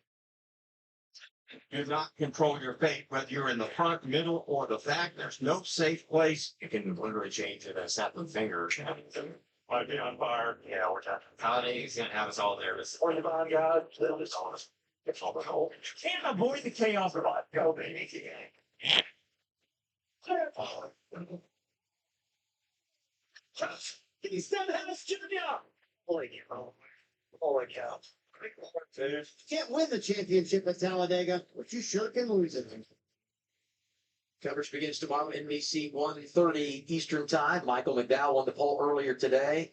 Chase Briscoe, Christopher Bell, Ryan Blaney, other playoff drivers that will start inside the top 10. Second red flag has now been lifted. 10 minutes, 35 seconds. The clock there. They continue the work now on the 88. Keep this in mind. He's got that streak going. 18 consecutive top 5 finishes. So something we'll monitor as they repair the damage for Connor Zilic, who's got that huge advantage over the playoff cut line. And we'll open pit road and see if anyone chooses to come down here, if they stay on track and chase the points as we anticipate the green flag late in this stage. Eckes, Harrison Burton, Josh Williams, Daniel Dye, all making pit stops here. What about that 16, Dylan? Yeah, it's been a really, really good day for these guys. Speaking with Christian before the race, he said, like everybody, if we can just stay out of this mess, I feel like we've got a really good race car, and they've proven that to be the case. The only feedback had just been that he was a little bit free earlier in the race. He'll go around here and change right side tires, and it looks like they may go around and make it a 4-tire change and 1 can of fuel for the 16. Oh, man, fuel in it. Wow. On the fuel can there, came out, you saw the crew member pick it up. Wow. There, that basically is what engages. You saw it missing from the fuel can to the left. Basically, that fell out and just had fuel go everywhere. So the fueler's connected to the car right now. That's showing that you see that piece comes out. That's not from the car. That's from the fuel can itself. That's from the valve cap. Yeah, the valve cap, exactly. It popped out, and that obviously meant all the fuel rushed out that was still in the can. It burned out right there. And hit a lug nut and ignite all that, because that was 5-6 gallons of fuel that ran out. I don't think I've ever seen that happen before. Super scary. But here's what I would say. If you pit here, your thought process probably is you stay out at the end of the stage and you run till the end of the race. Yep. And so you want to make sure you get it full, because you are stretching that fuel limit here as far as how much you put in the tank and what you have to run to the end of the event. So something to monitor with that 16 team and Christian Eckes as we head towards the checkered flag. And it's a great point because his indication to take that out, as you saw, was sort of as the fuel starts to rush back up. But do you know if that can was really filling or not? So we'll have to see what they decide to do there in the 16. We're showing 26 cars on the lead lap. 8 of those made pit stops. Allgaier is the race leader. Smith, Hill, Almirola, Quapple, the top 5. And when we come around this time, we'll do the choose. So we do the choose with 3 to go. We'll have a 2-lap shootout to end our second stage of the day. 2-lap shootout reminds me of overtime at the end of the race. So many times we go to overtime at Talladega. So what we're going to see here is a good preview for us and a good opportunity for the teams to get in their mind what to anticipate. Riding with Jesse Love, wheeling onboard camera. Pole sitter has led 19 laps today and 8th prior to the choose here. You see that damage there for Jeff Burton ahead of him on the left rear. This is one of those races when you've had big wrecks like this, you have cars that are running around with different amounts of damage. One of the things you'll do when you're choosing here is choosing ahead of you, looking at who has damage. Do I want to push that car? Can they good bumper or not? Can they take a push? Am I going to get attached to that junk? Yeah, the junk on the tail, the bear bond on the back. Like you're asking yourself all those questions, and there's so many unknowns as you go later in super speedway races like this that have massive crashes, and you have so many damaged cars out there. Allgaier, the control car, takes the outside lane. I'm wondering if this isn't a team thing, because if he slides down, you'd have 3 junior motorsports cars lined up in that low lane after we get back to the green flag. Eric Almirola up there in the top 5 as well, Dylan. Yeah, and we'll give you a quick Toyota driver update on the only Toyota car left in the field that still has a legitimate shot to win this race today, and that is Eric Almirola. You know, you guys talked earlier about maybe not thinking the RCR cars were quite as strong as they've been in years past. I think some of that is due to some of the gains of the other manufacturers in the engine department, mainly the Joe Gibbs Racing Group. Spoke with Eric earlier today, and he was very, very complimentary of all the work that has gone on back at the shops in North Carolina to get these Joe Gibbs Racing Toyota engines up to snuff on these super speedways. That helped them in qualifying across the board, and obviously a faster engine helped. Right. Excuse me. Getting set for the restart as we are at 2 laps to go in stage number 2 when we get back to racing. What will go down here? Front row is going to be the 2 Junior Motorsports Chevys of Justin Allgaier and Sammy Smith. Austin Hill, Eric Almirola, 3rd and 4th. Carson Quapple, Nick Sanchez, 5th and 6th.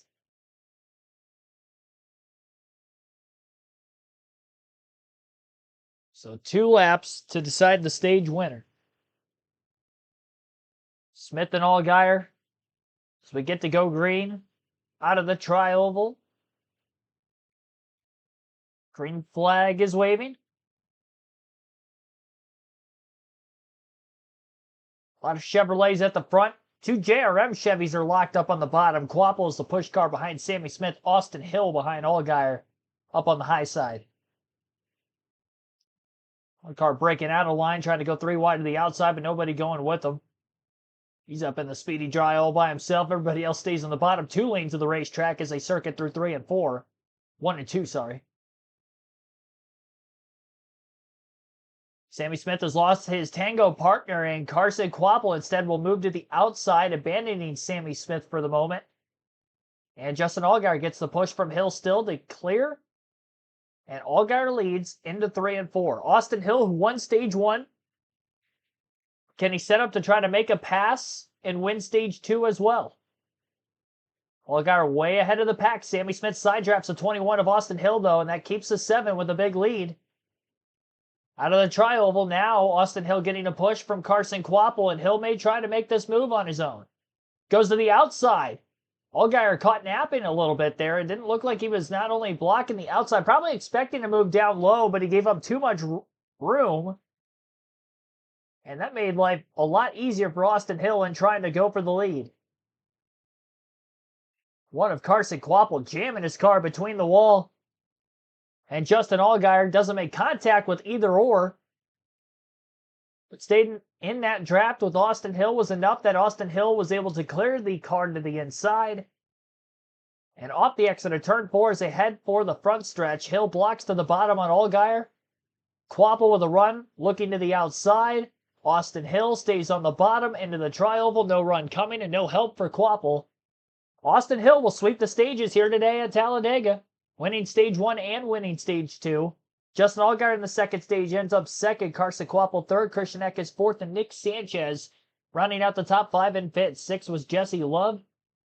Eric Almirola 7th. Sammy Smith 8th. Daniel Dye 9th. And Jeb Burton rounds out the top 10. Free pass will go to Nick Lights in 26th. So we'll have 26 cars on the lead lap when we begin stage 3. Down to 44 laps to go.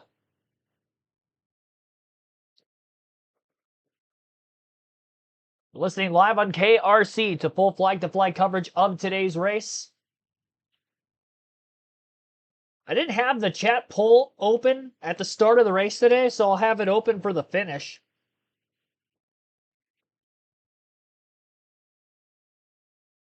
I'll leave it open until the waning laps. Ask you who you think is going to win. We'll have Austin Hill, Jesse Love, because RCR is so good here. And Justin Allgaier looks like he's got a strong car.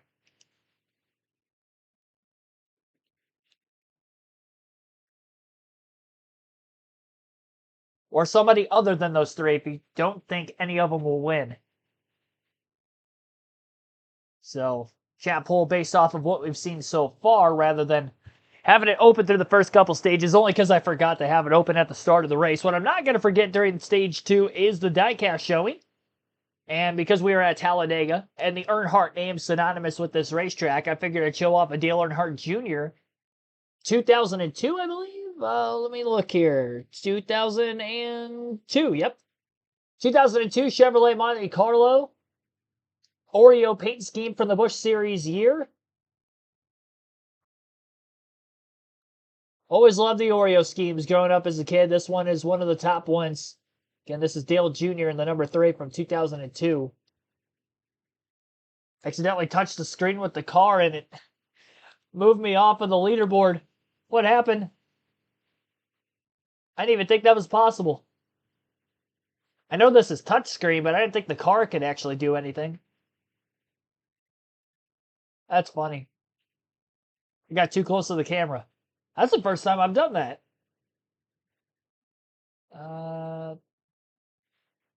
Live leaderboard. There we go. I'll put the car back up in the camera without hitting it this time. There we go.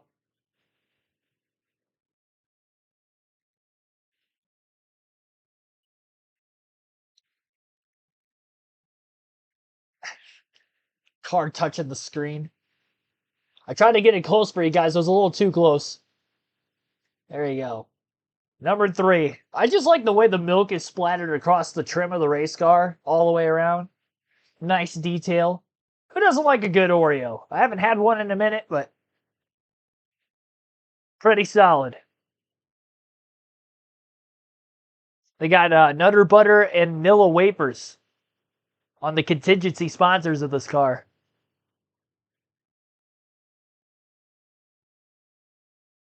Fig Newtons on the deck lid. All the desserts. Auto and motorcycle insurance. Visit progressive.com. Toyota. Let's go places. Sri the Cooper, welcome to the stream. Our nation's hero. NASCAR Xfinity Series getting us going on another CW Sports Saturday that's just outstanding. College football doubleheader coming up. After us, Washington State goes to Charlottesville, looking to pull the upset against 18th ranked Virginia. And then Lafayette takes on Oregon State in a non-conference showdown. CW Football Saturday comes your way next right here when we're all done in Talladega, Alabama.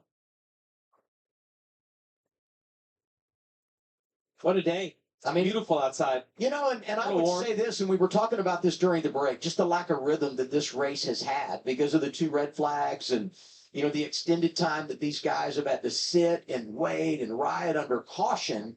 And now you go to the final stage, and it's only going to be right around 40 laps, right? And so that this is tough to adjust. And you guys talked about how few cars are still alive. That also is going to change the way you react in the draft. And with that, we retire another one. Ryan Ellis going to take off the helmet, be done for the day. And what we loved so much in the first stage, at least in the first 10 or so laps, was the amount of action moving around. The run seemed really big, but what does that lead to? It leads to big wrecks because those runs are hard to sort of protect and maneuver, and so you end up with a lot of cars wrecked, and now we have a lot less energy. Progressive Pit Road is open, and you want to take care of your business here. Have that track position be in control as we begin the final stage. Daniel Dye stays out. Austin Hill and others coming in. Kim Coons up. Yeah, top of your screen said that was fun. Heck of a car. He said, I don't really need anything. I can get a little tight with the right front, but it's manageable. Right side tires only in fuel for the 21. Carson Quapple, no complaints on the handling. Right side tires also the call for that Chevrolet, Dylan. Christian Eckes, you remember, pitted 6 laps ago. They're going to pit again and do a quick top off of fuel. This should cycle them closer to the front. Justin Allgaier, bottom of the screen, he said that he loved his race car. Said he was a little bound up, but really happy with it overall. 4 tires and fuel for the 7. And we speculated Eckes may pit the last time so that they don't have to pit here. Instead, they just come back top off the fuel tank. He wins the race off pit road, so it nets out nicely for him. +3 as he wins the race off Progressive Pit Road. Hill, Quapple, Honeyman right behind it. Zillage back in. He's still on the lead lap. When my doctor gave me. All right, so on to stage 3. We're going to have probably 40 or less laps to go on the restart by the time we click away a few laps under caution. 4 yellows today, 2 big wrecks, and 2 stage breaks. Lap 16, we had the first big one, 12 cars involved in the crash, 9 or 10 have DNF from that incident. Lap 25 was the end of stage 1. Austin Hill won that stage. Another bigger crash at the end of stage 2, right around lap 45. And a restart with 2 laps to go before the stage end at lap 50. So that's where we're at right now. 13 lead changes, 4 cautions, 2 red flags, both for the heavier incidences today. Ton of speedy dry had to be put down after the second red flag back in stage 2. The first one, wall repair in the tri-oval. Brett Whitesides, welcome into the stream.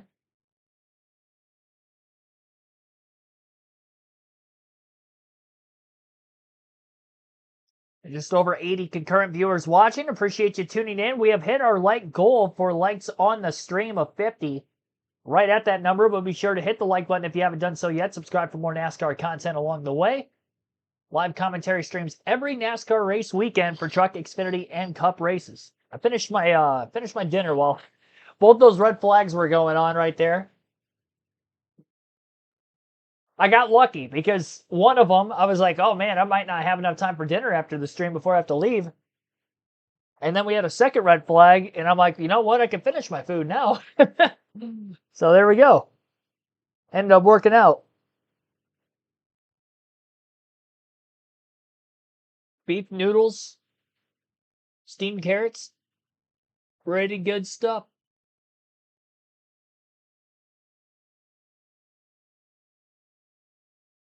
It was roasting in the crock pot for a few hours throughout the course of the day, so I was like, I gotta get me some at some point. There you go.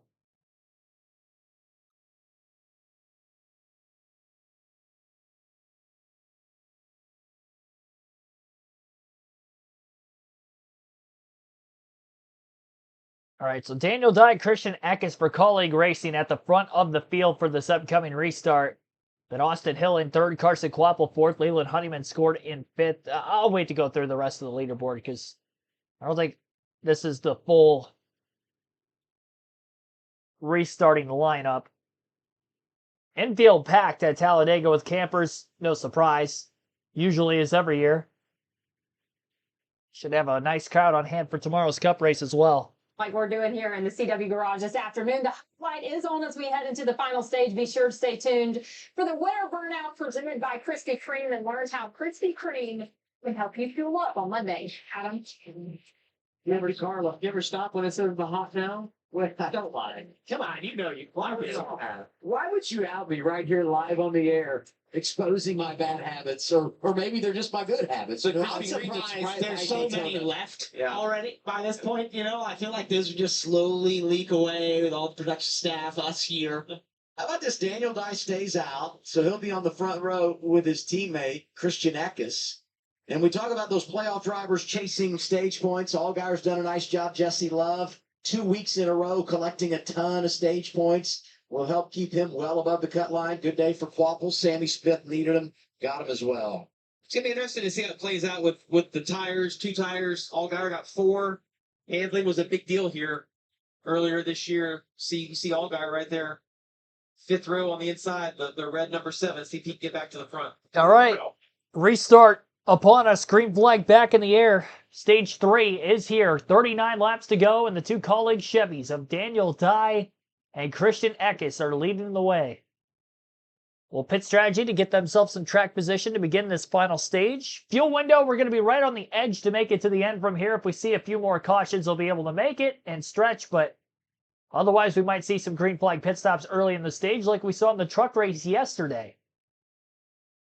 Only 25 cars on the lead lap as we approach the final stage, and they're already jumping out to 3 wide. Did not take long. Opening lap of the stage, we got some movement. Jesse Love up 6 positions from the restart just in that first lap as he's up to 7. Restarted in 13th. He's the 4th car in line on the bottom. 2nd and 3rd lines don't really have the numbers in race cars, and they're also kind of spaced apart amongst one another as well. Love moving off of the bottom lane into the middle groove behind his teammate at RCR, Austin Hill.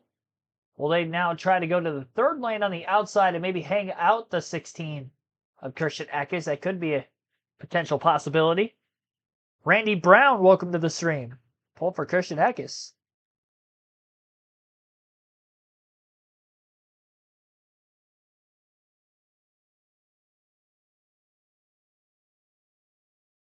So Eckes went to the outside to try to block the 21 and the 2.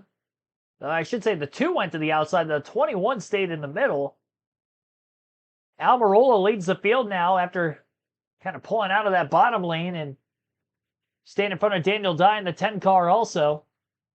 3 wide from 2nd on back through this lead pack, while Almirola was a great super speedway racer.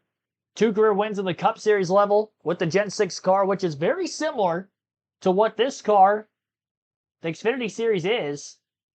Hasn't been much of a factor so far today. A win last week for Almirola as he's trying to go for back-to-back race weekends. 19 team already in the Owners' Championship 4, but there's a chance to keep the momentum going, get another career win for Almirola, and I guess add to the momentum and trying to get the 19 team an Owners' title. 36 laps left this time by at the line.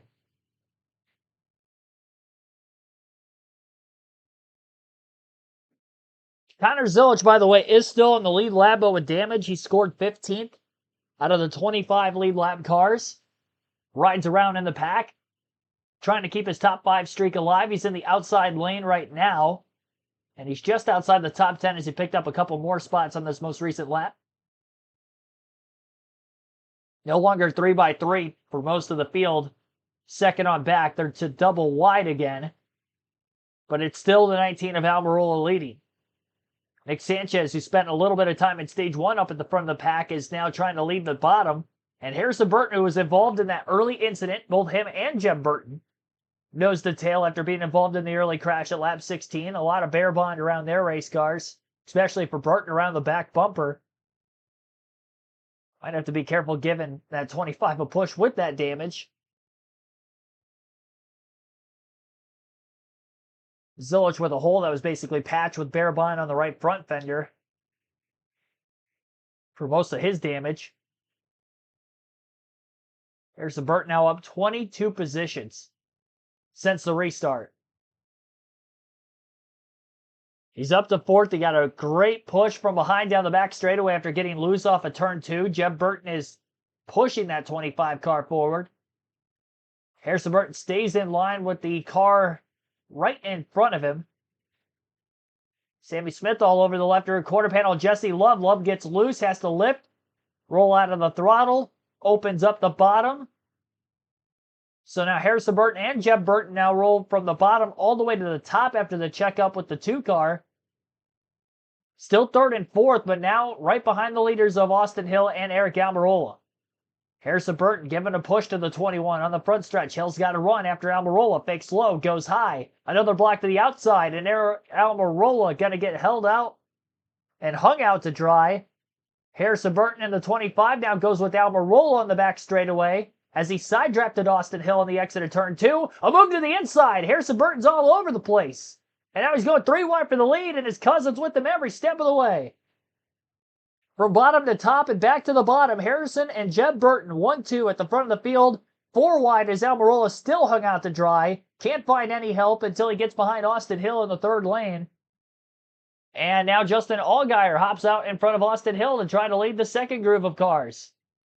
Parker Retzlaff for Jordan Anderson Racing behind the other Jordan Anderson Racing Chevrolet of Jeb Burton in 3rd. So not just the Burton brothers, but Parker Retzlaff kind of trioing along. Harrison to the outside to block the 21. He's going to get split 3 wide middle. Aggressive moves that finally costed Harrison Burton after leading for about a lap. Jeb leads the middle group of cars, but he's got right front damage and a damaged car of Harrison Burton behind him. Can't imagine they're going to be going forward. Nick Sanchez trying to push this line ahead, but they're only still going backwards. Momentum is now surging for the outside and probably the 3 fastest overall cars of the race, Allgaier, Hill, and Love. 33 laps to go at Talladega. Full field running order to the last time by the start-finish line. Justin Allgaier leads. Austin Hill in 2nd. Jesse Love 3rd. Eric Almirola 4th. And Jeb Burton rounds out the top 5 in 5th. 6th for Leland Honeyman. Harrison Burton 7th. Blaine Perkins 8th. Josh Williams 9th. And Nick Sanchez rounds out the top 10. 11th for Daniel Dye. Christian Eck is 12th. Sammy Smith 13th. Carson Quapple 14th and 15th for Connor Zilich. Kyle Segan 16th. Brennan Poole 17th. Mason Maggio 18th. David Starr 19th. And Joey Gason 20th. 21st for Garrett Smithley. Parker Retzlaff 22nd. Cesar Baccarella 23rd. Nick Lights 24th. And Carson Ware in 25th. Out of the race from 26th on back and all off in the lead lap. Ryan Ellis 26th. Brandon Jones 27th. Connor Mosack 28th. Dean Thompson 29th. And William Sawalich in 30th. 31st for Taylor Gray. Jordan Anderson 32nd. Anthony Alfredo 33rd. Sheldon Creed 34th. Ryan Seek 35th. Brendan Queen 36th. Jeremy Clements 37th. And Sam Mayer rounds out the 38-car field. 17 lead changes in the first 64 completed laps. 30 laps to go this time by at the line. Austin Hill has taken the point up at the front of the field. Justin Allgaier still rides in 2nd. After losing the lead to Hill about a lap and a half ago as I was going through the running order. We'll take a break as we're heading down the home stretch again. About 30 to go here at Talladega for the NASCAR Xfinity Series. Great racing indeed, is there.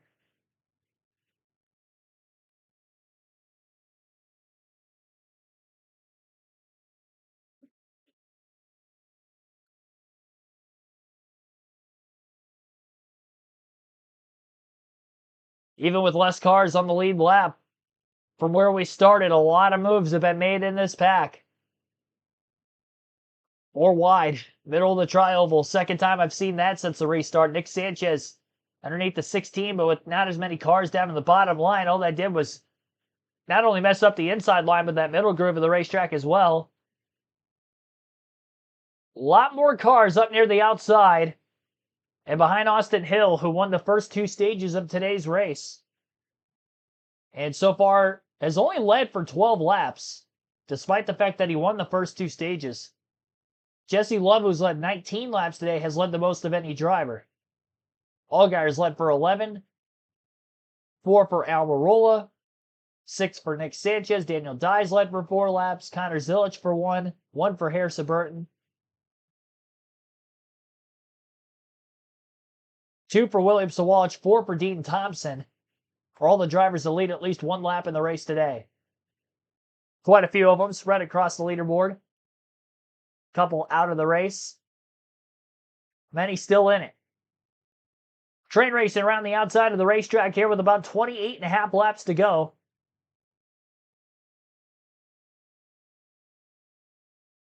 It's mainly because of those two inside lines, the middle and bottom groove,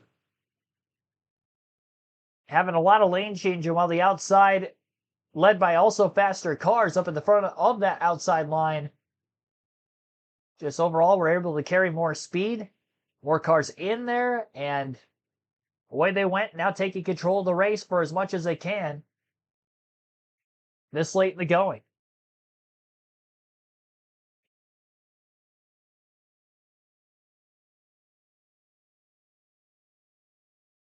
On the CW. Closed captioning for this race brought to you by TV. They want to watch forever. 28 laps to go. Talladega Super Speedway. It's the NASCAR Xfinity Series on CW. Race 2, race of 8. Playoff driver wins. They're going to run for a championship at Phoenix. And we got a few of them in the mix, including our reigning champ, Justin Allgaier, second behind Austin Hill. Mentally, this is so hard because you have to be patient. You're wanting your spotter to count you down, how many laps left, depending on which position you're in, kind of determines how late you can go. The farther back you are, the earlier you want to go. Every driver's trying to get their spotters to go talk to another driver of, can we work together? Yep. You just want one or two guys to pull down to open up an opportunity. And Sanchez was impatient there, trying to get down and start to force a bottom lane to happen. And the way, you get in this position, you have two options. It's island hopping, which is essentially going one by one and dragging a car back and going to the bottom and sliding up in front of them, or trying to do what Nick Sanchez is doing, which is hoping some others will come down with you and form a bus. It's a terrible play. It's a bad strategy. Look, if you see the drivers in the top 10 and you say, man, these guys aren't always here. I mean, Josh Williams would be one of those that doesn't have a bunch of top 10s, but he does have our Xfinity fastest lap today. And when you see the names on the screens, this is what the brand produces, the great equalizer. And that's why you can see upsets at this place. If you're in it, you can win it. And for these lesser funded teams and these races that have large wrecks, you can stay on them and just keep running. These can be really big days like this that you start to see for Josh Williams. This is the opportunity races that they look forward to throughout a season. Lots of wrecks, taking out a lot of the front cars, the most competitive cars, highly funded cars, and now you have this opportunity to be up here at the front. And who knows what happens here with everything that can occur here in the next 26 laps. You can hear Jeff Burton as we ride on board right here. You can hear him kind of roll out the throttle. It looks like everybody's just running flat out around the top, but you're not, because it surges. As he gets towards the end of the straightaway, he'll surge up on that car. And if he lags back and lets the car behind him get closer, it then pushes him forward. So a lot of throttle manipulation, and Parker talks about island hopping. You can't leave too big a gap to the car in front of you, or the car behind will do that, and it'll cost you a position. Wanted to do an update from that crash that we had there at the end of stage 2. William Sawalich involved, had a hard hit into the wall. He is awake for it, which they have transported him to a local hospital for further evaluation. So we wish him 25 laps to go. And one of the things that Sakale historically do when he's leaving these lanes like this, he's actually riding sometimes at part throttle, 50% throttle, even as low as 25% throttle, because he doesn't want to get pushed too far out and have a chance where just others can get a big run. And what does that do? It's causing an accordion effect to the whole pack here. As you see, the two, just the 19, right? The 0, yeah. Well, as he'll catch 19, it causes an accordion effect. Constantly to the field, which is where you might see a mistake happen. So let's take a listen to Choose Radio. Almost all single file now behind. I'll let you know when they start to back out. I want to be the first one. I know you do. I never let your bill. Everybody does. The first to open, but you got to take the risk of being the first to go down there to make that happen, or try and catch it if it happens behind you and make react accordingly. And knowing that he wants to do that, if you're behind Jesse Love, you might move in early to another car in front of you. When you can't be the third, you need to get 4 or 5 to go with you and get some momentum built up down there. 3 of the 5 drafting races this year, won by Richard Childress Racing. Both their cars in the top 5 here. Austin Hill out front, 24 laps to go. Okay, let's rewind. A freak hailstorm hit, cracking this group's windshield and causing the Knights to take it. Tried to take advantage of a bathroom break there, and I only had about 3 laps to do it between commercial breaks, but we are back. Thank you all for staying tuned in as we are headed down to the wire at Talladega today. 23 laps to go now. Right front tire going flat on the 88 of Connor Zilic as he tries to make his way back to pit road. Heavy sparks after a tire rub from damage earlier on in the race. The second bigger crash that we saw at the end of stage 2 was where Zilic was involved, and obviously not enough clearance from the right front damage to the Goodyear tire that they had put on the race car. Finally goes flat. And they'll try to go to work again and keep him on the lead lap, and it's going to be very difficult because here come the leaders as Zilic is still on pit road. I think the big thing now, if they catch a caution and he's only 1 lap down, he'll get the free pass, get back on the lead lap, and there are only 20-something cars in the race, so I guess you can't necessarily count Zilic out for sure. But he is going to go a lap down. So that now gives us 24 cars on the lead lap with 22 laps to go. Austin Hill leads. And he's fastly approaching the most laps led in the race today. Brandon Jones is on track, but 15 laps down in 26 with damage as he tries to pick up points from anybody who has dropped out of the race. Good thing he's been able to do so because he was involved in that very first incident, so he's probably saving himself 10-plus points in the race, trying to give himself the best chance possible to point his way into Phoenix.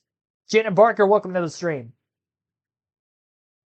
And, of course, again, many others. We'll take a quick break. You're listening live on KRC as our NASCAR Xfinity Series race coverage continues on KRC.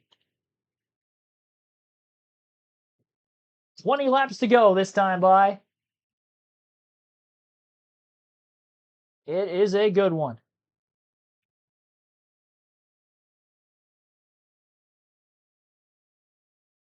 Stay green to the end of the race. There's a good chance we have green flag pit stops before the finish as well. I don't know that they could go 39 laps on a full fuel run at Talladega. Maybe some at the very back of the pack able to save more gas than others and actually make it to the end. While Austin Hill, who leads this line of cars, is trying to push the pace potentially. 2.5 seconds off the fastest pace of the race, but cars in the middle of the pack still running in the 52-second laps. Second and a half. I don't think they're saving enough if they are saving at all. They try to stretch this final run. Again, 20 laps to go as they exit the tri-oval. A lap down, he's 25th, and it looks like that top 5 streak of 18 in a row is going to cut them close.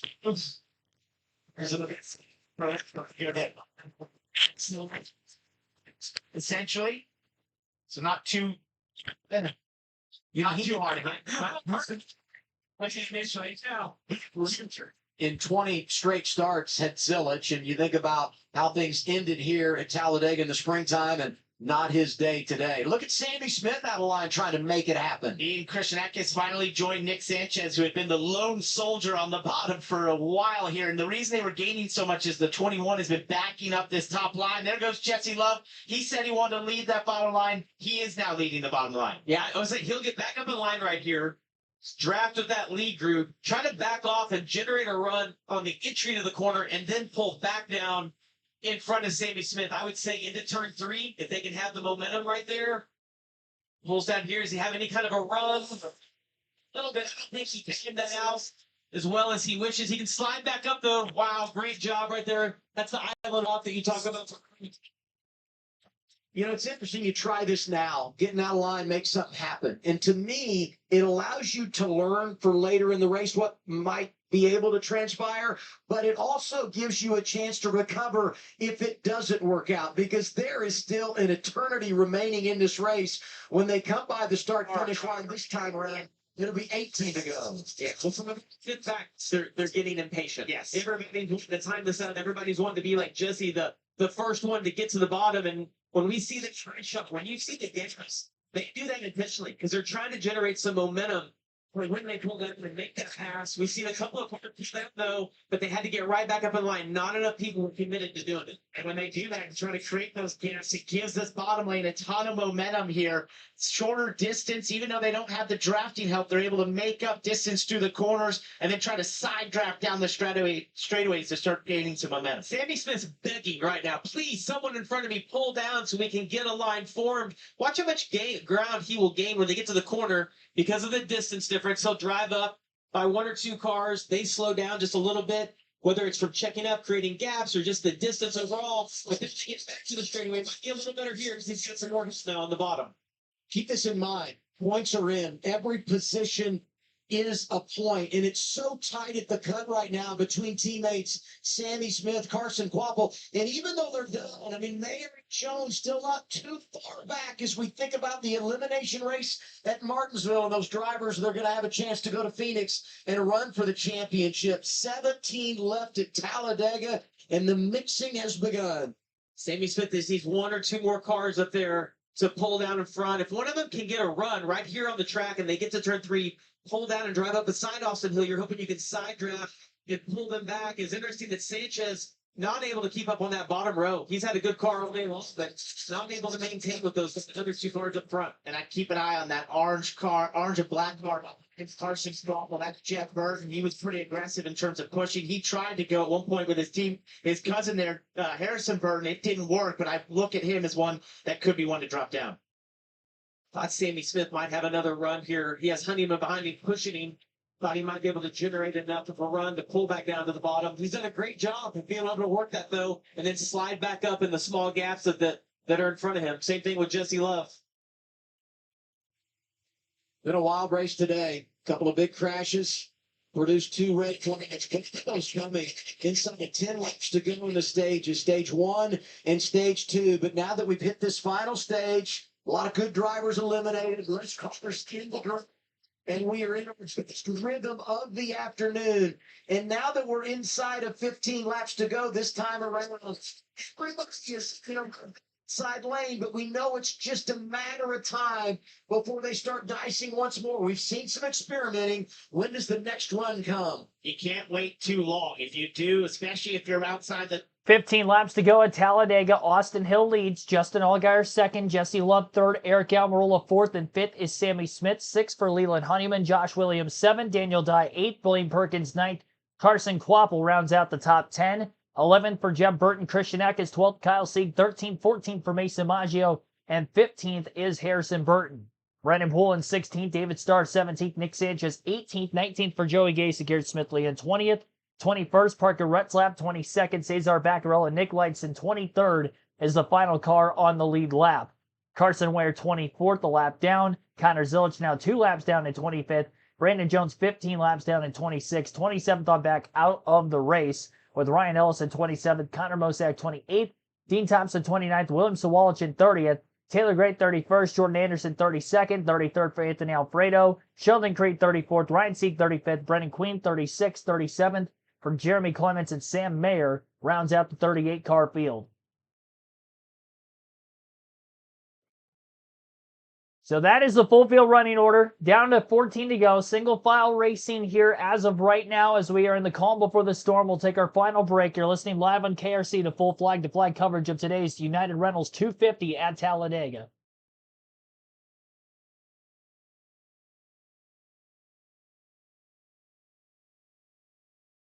$13 to go this time by. Couple cars at the tail end of this pack, maybe trying to make some moves, pick up a car at a time.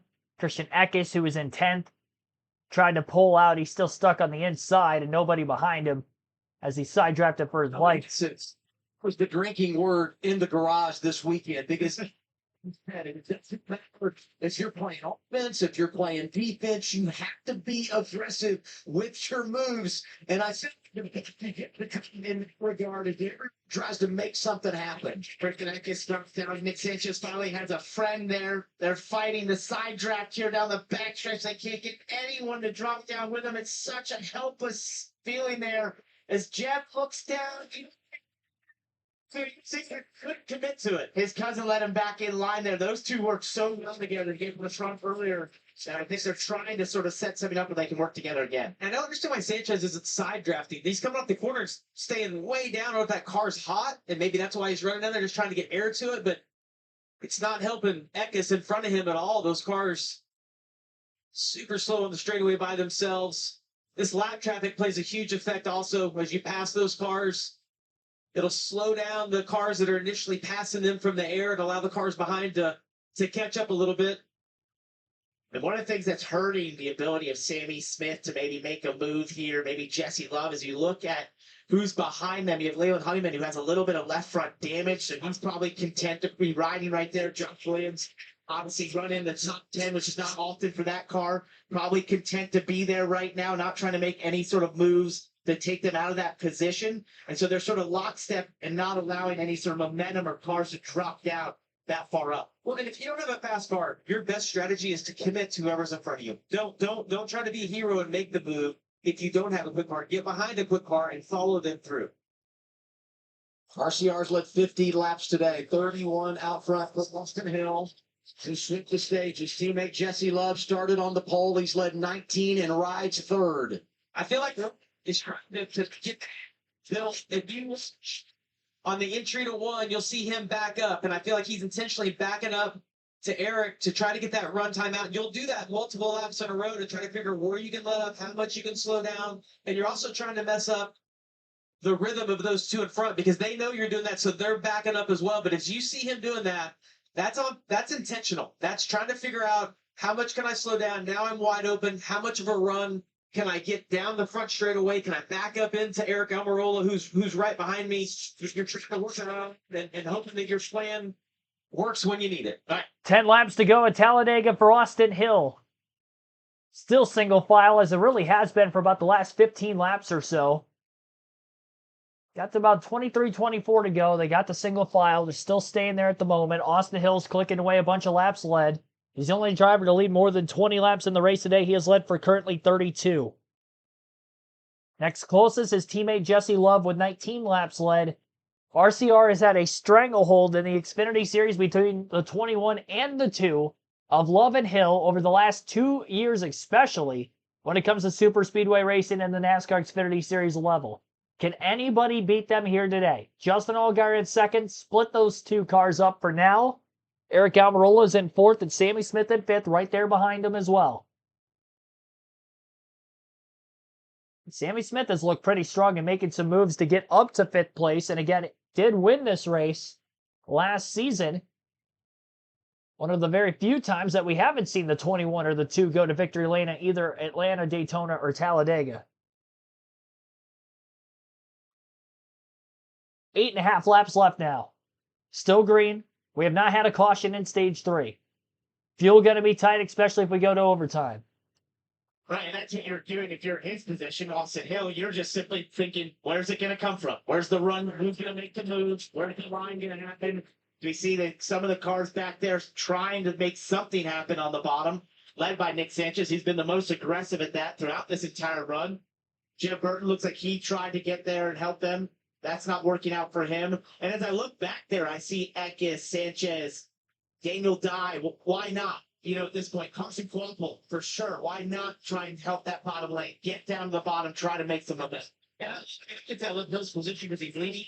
But I also like the fact that if Allgaier pulls out, it's his teammate behind him. You got to think if Jesse Love has a choice to help Allgaier or help Austin Hill, he's going to help his teammate. Hey, I think Daniel Dye. Plus, it's a non-playoff driver, so that only helps Love's chances of maybe making it to the championship 4, despite the fact that Allgaier's in a pretty good point situation.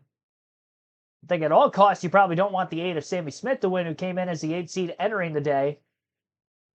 He's had a solid points day. He's ran top 10 all day long, stage points in stage 1 and stage 2. Same for Carson Quapple, who's sitting back there 9th very quietly, but because they're single file, he's quite a ways off the lead. It's going to be a lot harder to make gains the longer they do stay single file and wait for the closing laps to make a move in those top couple positions behind our current leader, Austin Hill. 7 laps to go at the line again, top 10. Austin Hill leads, Justin Allgaier second, Jesse Love in third. 4th for Eric Almirola, Sammy Smith in 5th. Leland Honeyman is 6th. 7th place is Josh Williams. Blaine Perkins 8th, Carson Quapple 9th, and Jeb Burton rounds out the top 10. 8 and 9 positions gained for Allgaier and Love, who sit 2nd and 3rd. That is since the restart to begin stage 3, which was 39 laps to go. It's the longest green flag run of the race so far, as we have stretched it to 32 laps of this green flag run. Longer than the stage length of stage 1 and stage 2. 2 cautions, both bigger crashes that resulted in red flags. 17 lead changes, but have we seen the last? And Austin Hill won stage 1 and stage 2, who was eliminated in the round of 12 of the playoffs. Can he survive to get the race win? 6 laps left now. The top 7 that are single file, much bigger gap over the likes of Carson Quapple back there around 9th. Blaine Perkins, who's up in 8th. They close that gap, and none of them going to make a move.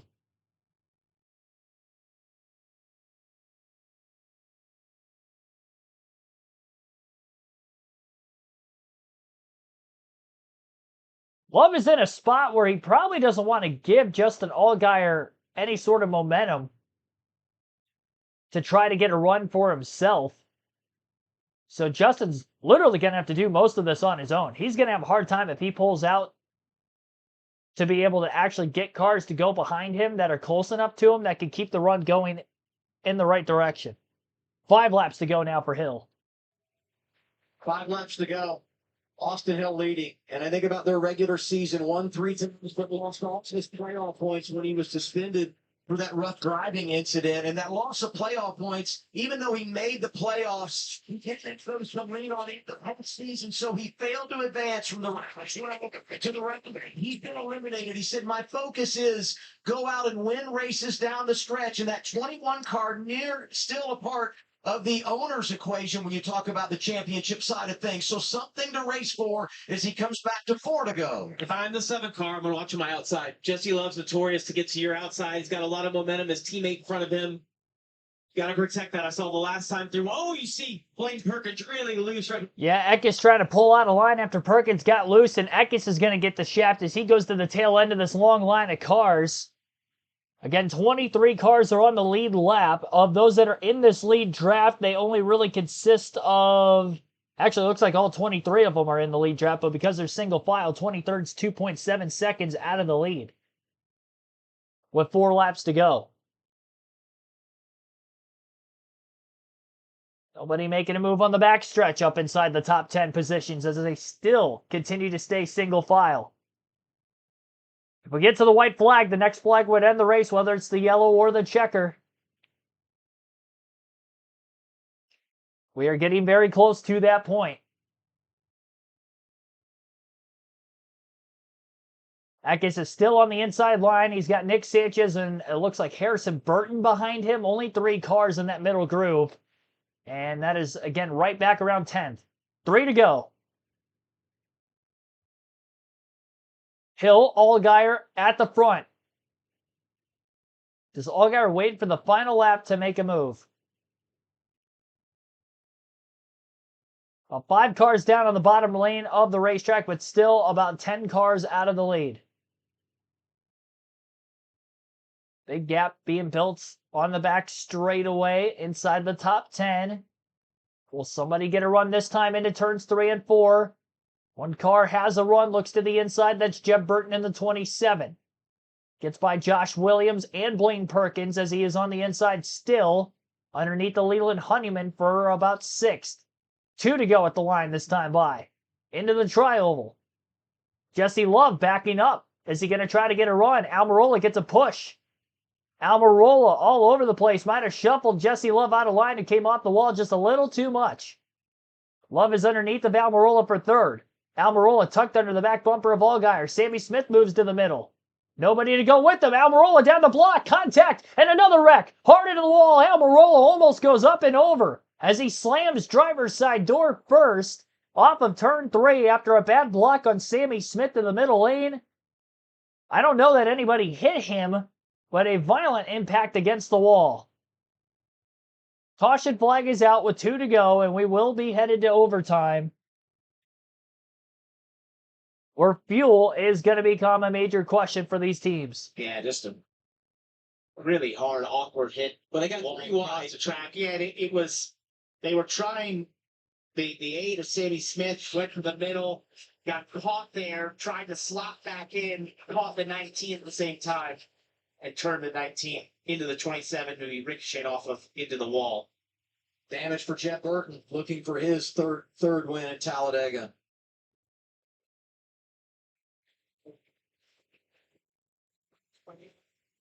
We just kept waiting. All right.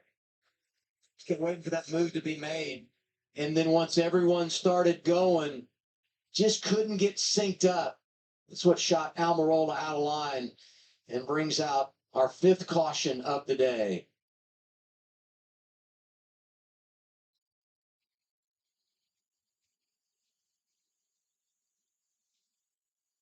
AMR safety team hustles over. So here they are. It starts to get stacked up on the top. Jesse Love basically gets forced to the bottom in some respects. I think that was a tick earlier than he wanted to go. He probably wanted to wait till the 27 was further up there. Then the 8 there, Sammy Smith goes to the middle. The 27 puts him 3 wide. And at that point, he wanted to sort of get back up. Eric Almirola was also trying to cover down at the same time, gets turned into Jeff Burton, ricochets off him into the wall in front of the field there. A really scary angle to be turned towards the outside wall. Yeah, the 19 had a bad angle hitting the outside. As you see, the 8 gets just to his inside. 3 wide right there. Watch the 19. He gets turned up into the wall. And Daniel Dye also had a massive hit on the inside wall. Car almost goes over. Oof. Big crash into stage 1. 10 cars involved.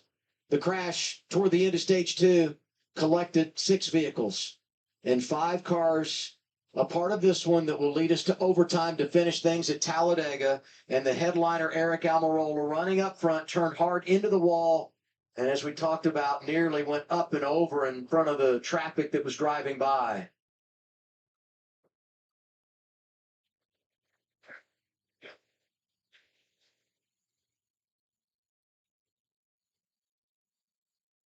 Such a shame for Jeff Burton as well, who's get back up there in that bottom lane. And I believe, as you mentioned, Jamie, behind them, the Daniel Dye gets turned there. Yeah, the 10 car is about 2 back right here. You see him in the red, yellow car. He gets spun around, and I saw the angle from the aerial view. He went down, huge impact on the inside wall as well. Very similar to what Eric had in the outside wall.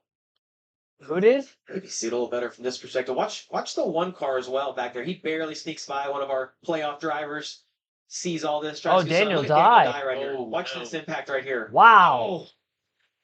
It's almost it was a front, but also almost a right side square into the wall. Very reminiscent of Justin Allgaier there. Yeah. Off turn 2. Yeah, reminded me what happened springtime a year ago.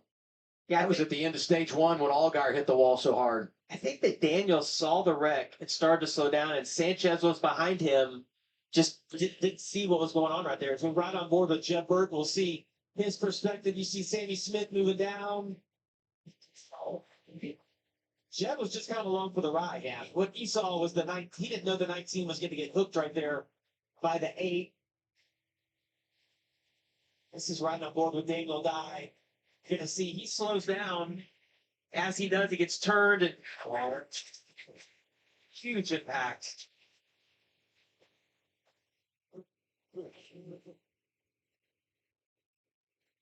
See Daniel climbing out after the wreck. It's great to see. For those of you joining us for ACC football, Washington State getting number 18 Virginia. Coverage will begin over on News Nation at 6:42 p.m. Eastern Time. That's 3:42 on the West Coast. To find News Nation on your screen, go to newsnationnow.com. We'll get you to live coverage on the CW when we're finished here at Talladega. Kickoff is set there at 6:45 Eastern Time. Pit road open. Carson Quapple going to come down and get service, Kim. Yeah, a couple of cars very concerned about their fuel, including the 1 and the 8 of Sammy Smith. He was trying to get off the banking. So I think this is just going to be fuel only for Carson Quapple to make sure that they can make it to the end with this extra time and green light checker flag. Yeah, I wondered about that. And, so many times overtime produces well, be ready. Think about the impact of this for a driver that came in. Push. You see him waving his hands, hoping somebody can give him a shove here. And you come in 24 below the playoff cut line. You're running in the top 5 and in a position to do an outstanding job to help your cause. And already he's fallen 8 points below the cut line. You're going to have more than 20 cars on the lead lap. So this is a very tough situation for Sammy Smith. You're one of the carburetor. I think. Oh my gosh, that's a helpless feeling for the 8 car right there to not have damage. And when you heard them talk about getting fuel to it before with these engines, if you try to fire it and it's not got the fuel in there, it will fire for a second and then die again. It's a very hard process to get it refired. Well, and then you think about teammates, right? What's going on is it going to impact everyone at Junior Motorsports? What's up with the 7 car, Dylan? Yeah, let's get Jim Pullman, the crew chief for All Guys thoughts. Okay, teammates are starting to run out. What's the level of concern for you? Very big. Yeah, we're gonna have to come down and top it off with fuel with the point situation we're in. So yeah, we're gonna have to. Right, you feel like you guys are going to be able to drive back through here? Yeah, I think so. We'll be all right. There's enough time. All right, they got to get to work here on the 7 car. They were about 2.5 gallons to the good when that yellow came out, and then with the 1 and the 8 starting to run out, the decision made come down to just be safe. And here's the other thought on all of this, just to infuse a little more drama, and that is the sunset rule. As the sun continues to set here in central Alabama at 7 Eastern time, 6 o'clock local. Once we hit that time, there will be 2 laps to go in the race. Now, right now, once everything cycles through, we get reset, we should be fine. But something you have to be aware of if you're these race teams, should we get a couple of more overtime sessions? This work next close. Yeah, give me close. Does the 8 beat them off pit road? I think he's going to make it. It looks like to me like he's far enough in front of them. He's going to just clear them. And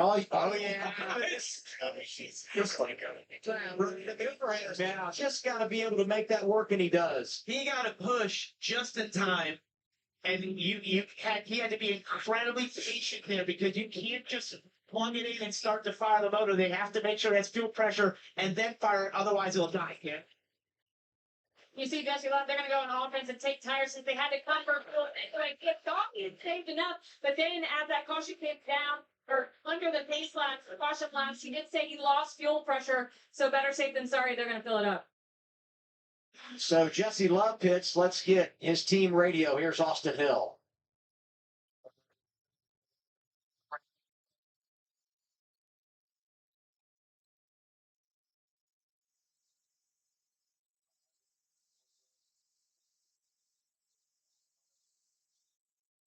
So the teammate feeling the other side of it. And boy, has this race been turned upside down. Caution comes out, 1.5 laps to go. And we knew it was tight for everybody based on the way the stages were set up and when you would make your pit stops.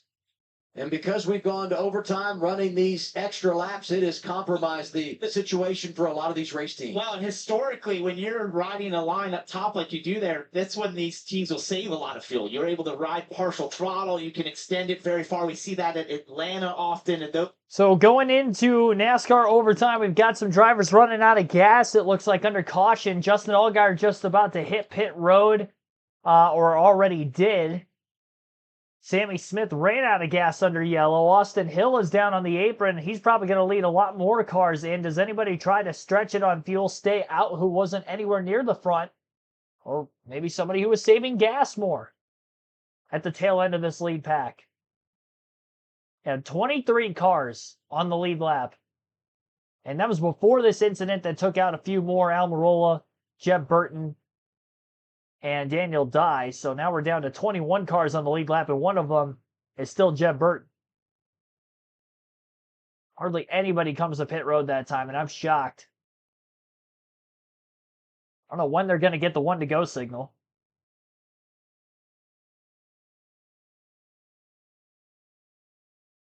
It doesn't look like it's going to be this time. No, it is. Okay, so 1 to go. This time by. And it'll be Austin Hill and Josh Williams on the front row. Christian Eckes, Leland Honeyman around row 2. Row 3 is going to be Nick Sanchez and Blaine Perkins. Harrison Burton, Kyle Sieg, row 4.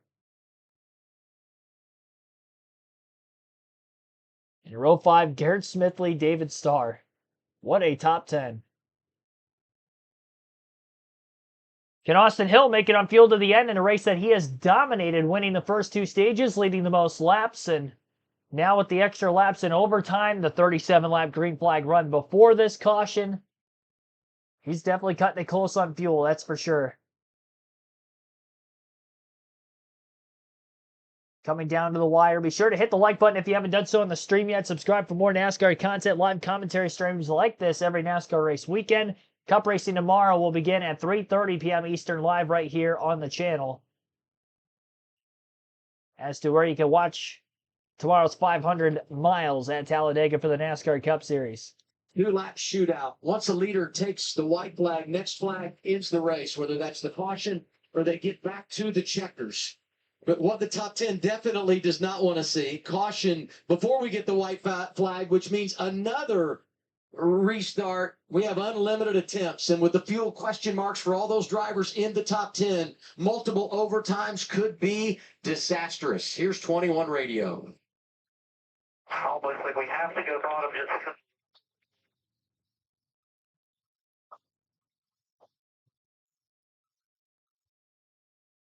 They're in a unique position because they're out of the playoffs for the drivers portion. Just simply going for the win is Austin Hill, as well as most of the others up in the top portion of the field. There are no playoff drivers in the top 10 of the restart. So we'll see how this is going to work out. Hand out the window for Austin Hill, wanting the push from Leland Honeyman. Green flag back in the air. Josh Williams has Christian Eckes to push him on the outside lane as well. Green flag back in the air. Williams stumbles on the restart. He's out of gas. Cars are splitting around him, and they do not reckon to turns 1 and 2. We stay green. Williams, who lined up outside of row 1, ran out of gas. Everybody somehow able to evade without running into the back of him. Now does Austin Hill, leading the way, have enough gas to make it to the end? Down the back straightaway, he is out in front for now. Christian Eckes trying to get the outside lane of cars moving forward. One car moved up in front of him. That's Blaine Perkins in the 31. 2 cars on the bottom lane out in front. Eckes swings from the top to the bottom, trying to get by the 31 of Blaine Perkins. Moves up to try to clear the 31. Not clear yet. Now he is. Carson Quapple in the draft. Now we'll pick up the 16 of Eckes. Off of turn 4, Austin Hill still a couple car lengths clear of anybody on the outside lane. And now he's going to have to move up because there's movement. Nick Sanchez is going for second place. He gets blocked at the line. White flag in the air. 1 lap to go. 4 wide for about 4th place as they enter turn 1. Scrambling down into 3 wide as they enter the corner. Sanchez to the outside to block for second in front of Eckes again. And still in the lead is Austin Hill. Garrett Smithley in the 14 car up the middle, going for 3rd place down the back straightaway between Allgaier and Eckes. Eckes pushing Sanchez. The rookie looks low. He gets turned to the outside, into the wall, down the racetrack, saved it. We stay green. How did he save it after hitting the wall? I don't know. That might have created the pathway needed for Austin Hill to hold on and win this race. Sanchez and Quapple are closing off of turn 4. Can they work together to get the 21?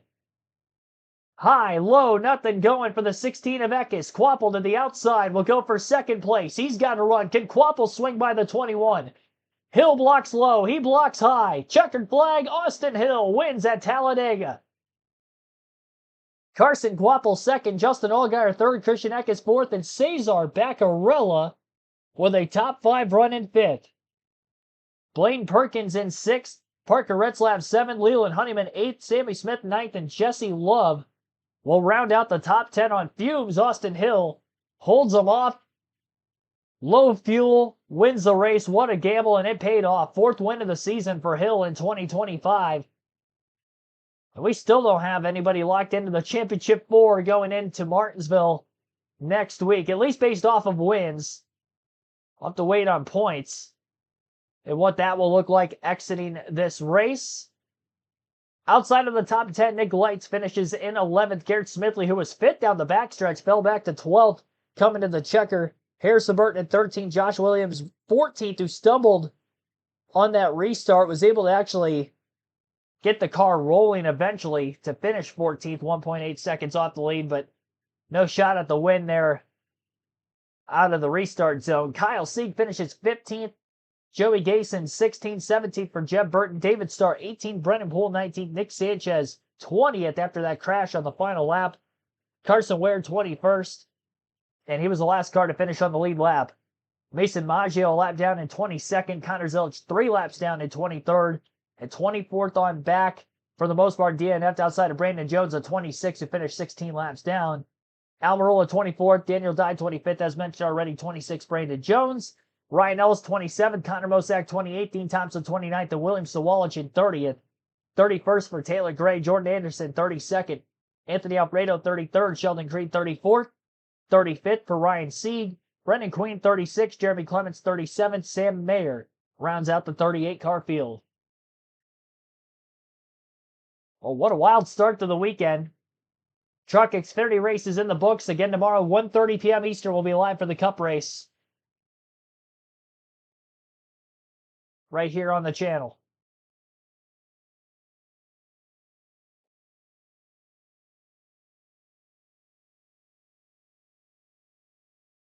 Get an interview with Austin Hill here before we leave.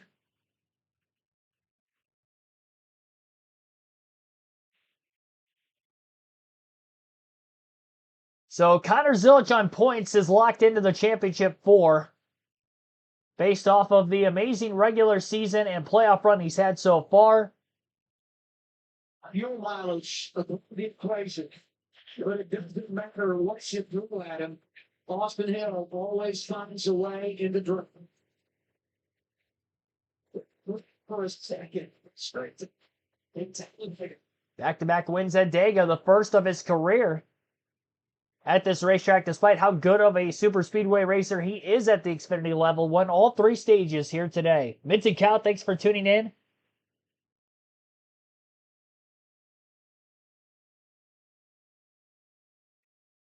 Bobby Hill. You mean Hank Hill's son? 70 likes on the stream. I greatly appreciate that, everybody. 71 now.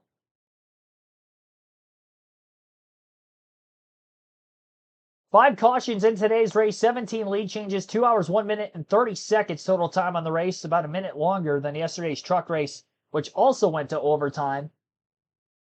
Not sure exactly how many laps past the scheduled distance we went, but we did have 22 laps spent under yellow. As mentioned already, Hill wins both stages and the race.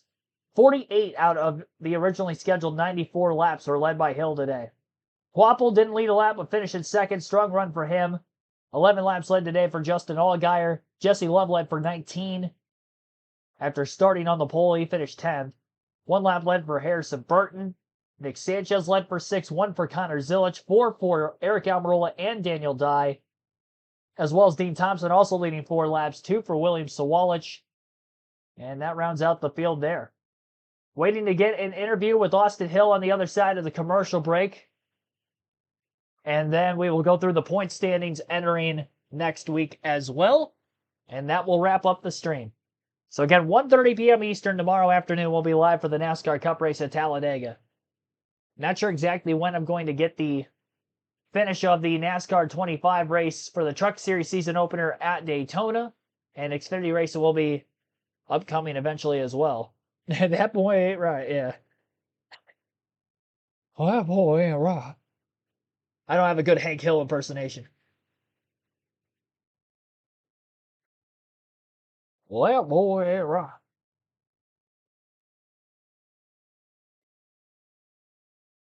Still on commercial on my end.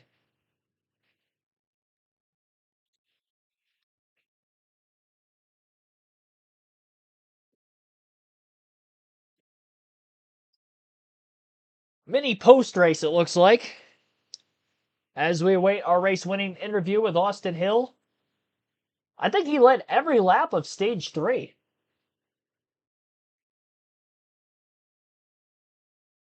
Vast majority of them. Probably didn't restart in the lead in the stage, so that's probably not the case, but they got the single file about 23-24 to go. He definitely led every lap from there through the overtime restart into the checkered.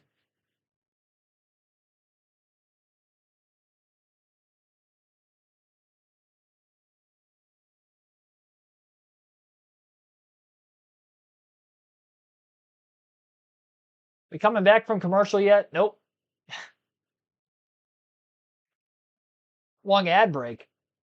I find it kind of weird that both the truck and the Xfinity races this weekend, we had cautions come out. Or sorry, not cautions, but commercials after the checkered flag, but before the interview.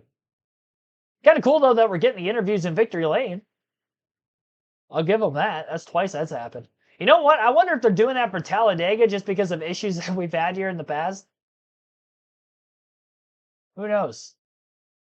I don't even know if Austin Hill's made his way back to pit road yet either. News Nation, we'll get you there as soon as we wrap things here at Talladega Superspeedway, where Austin Hill has won and trying to make his way to victory lane. I think he's lost. We update the standings. What? All right, while we're waiting on Austin Hill to get back to victory lane, two drivers have locked themselves in on points after today's race. Connor Zilich and Justin Allgaier are in the championship 4 at Phoenix here in a couple of weeks. Cutoff race next week.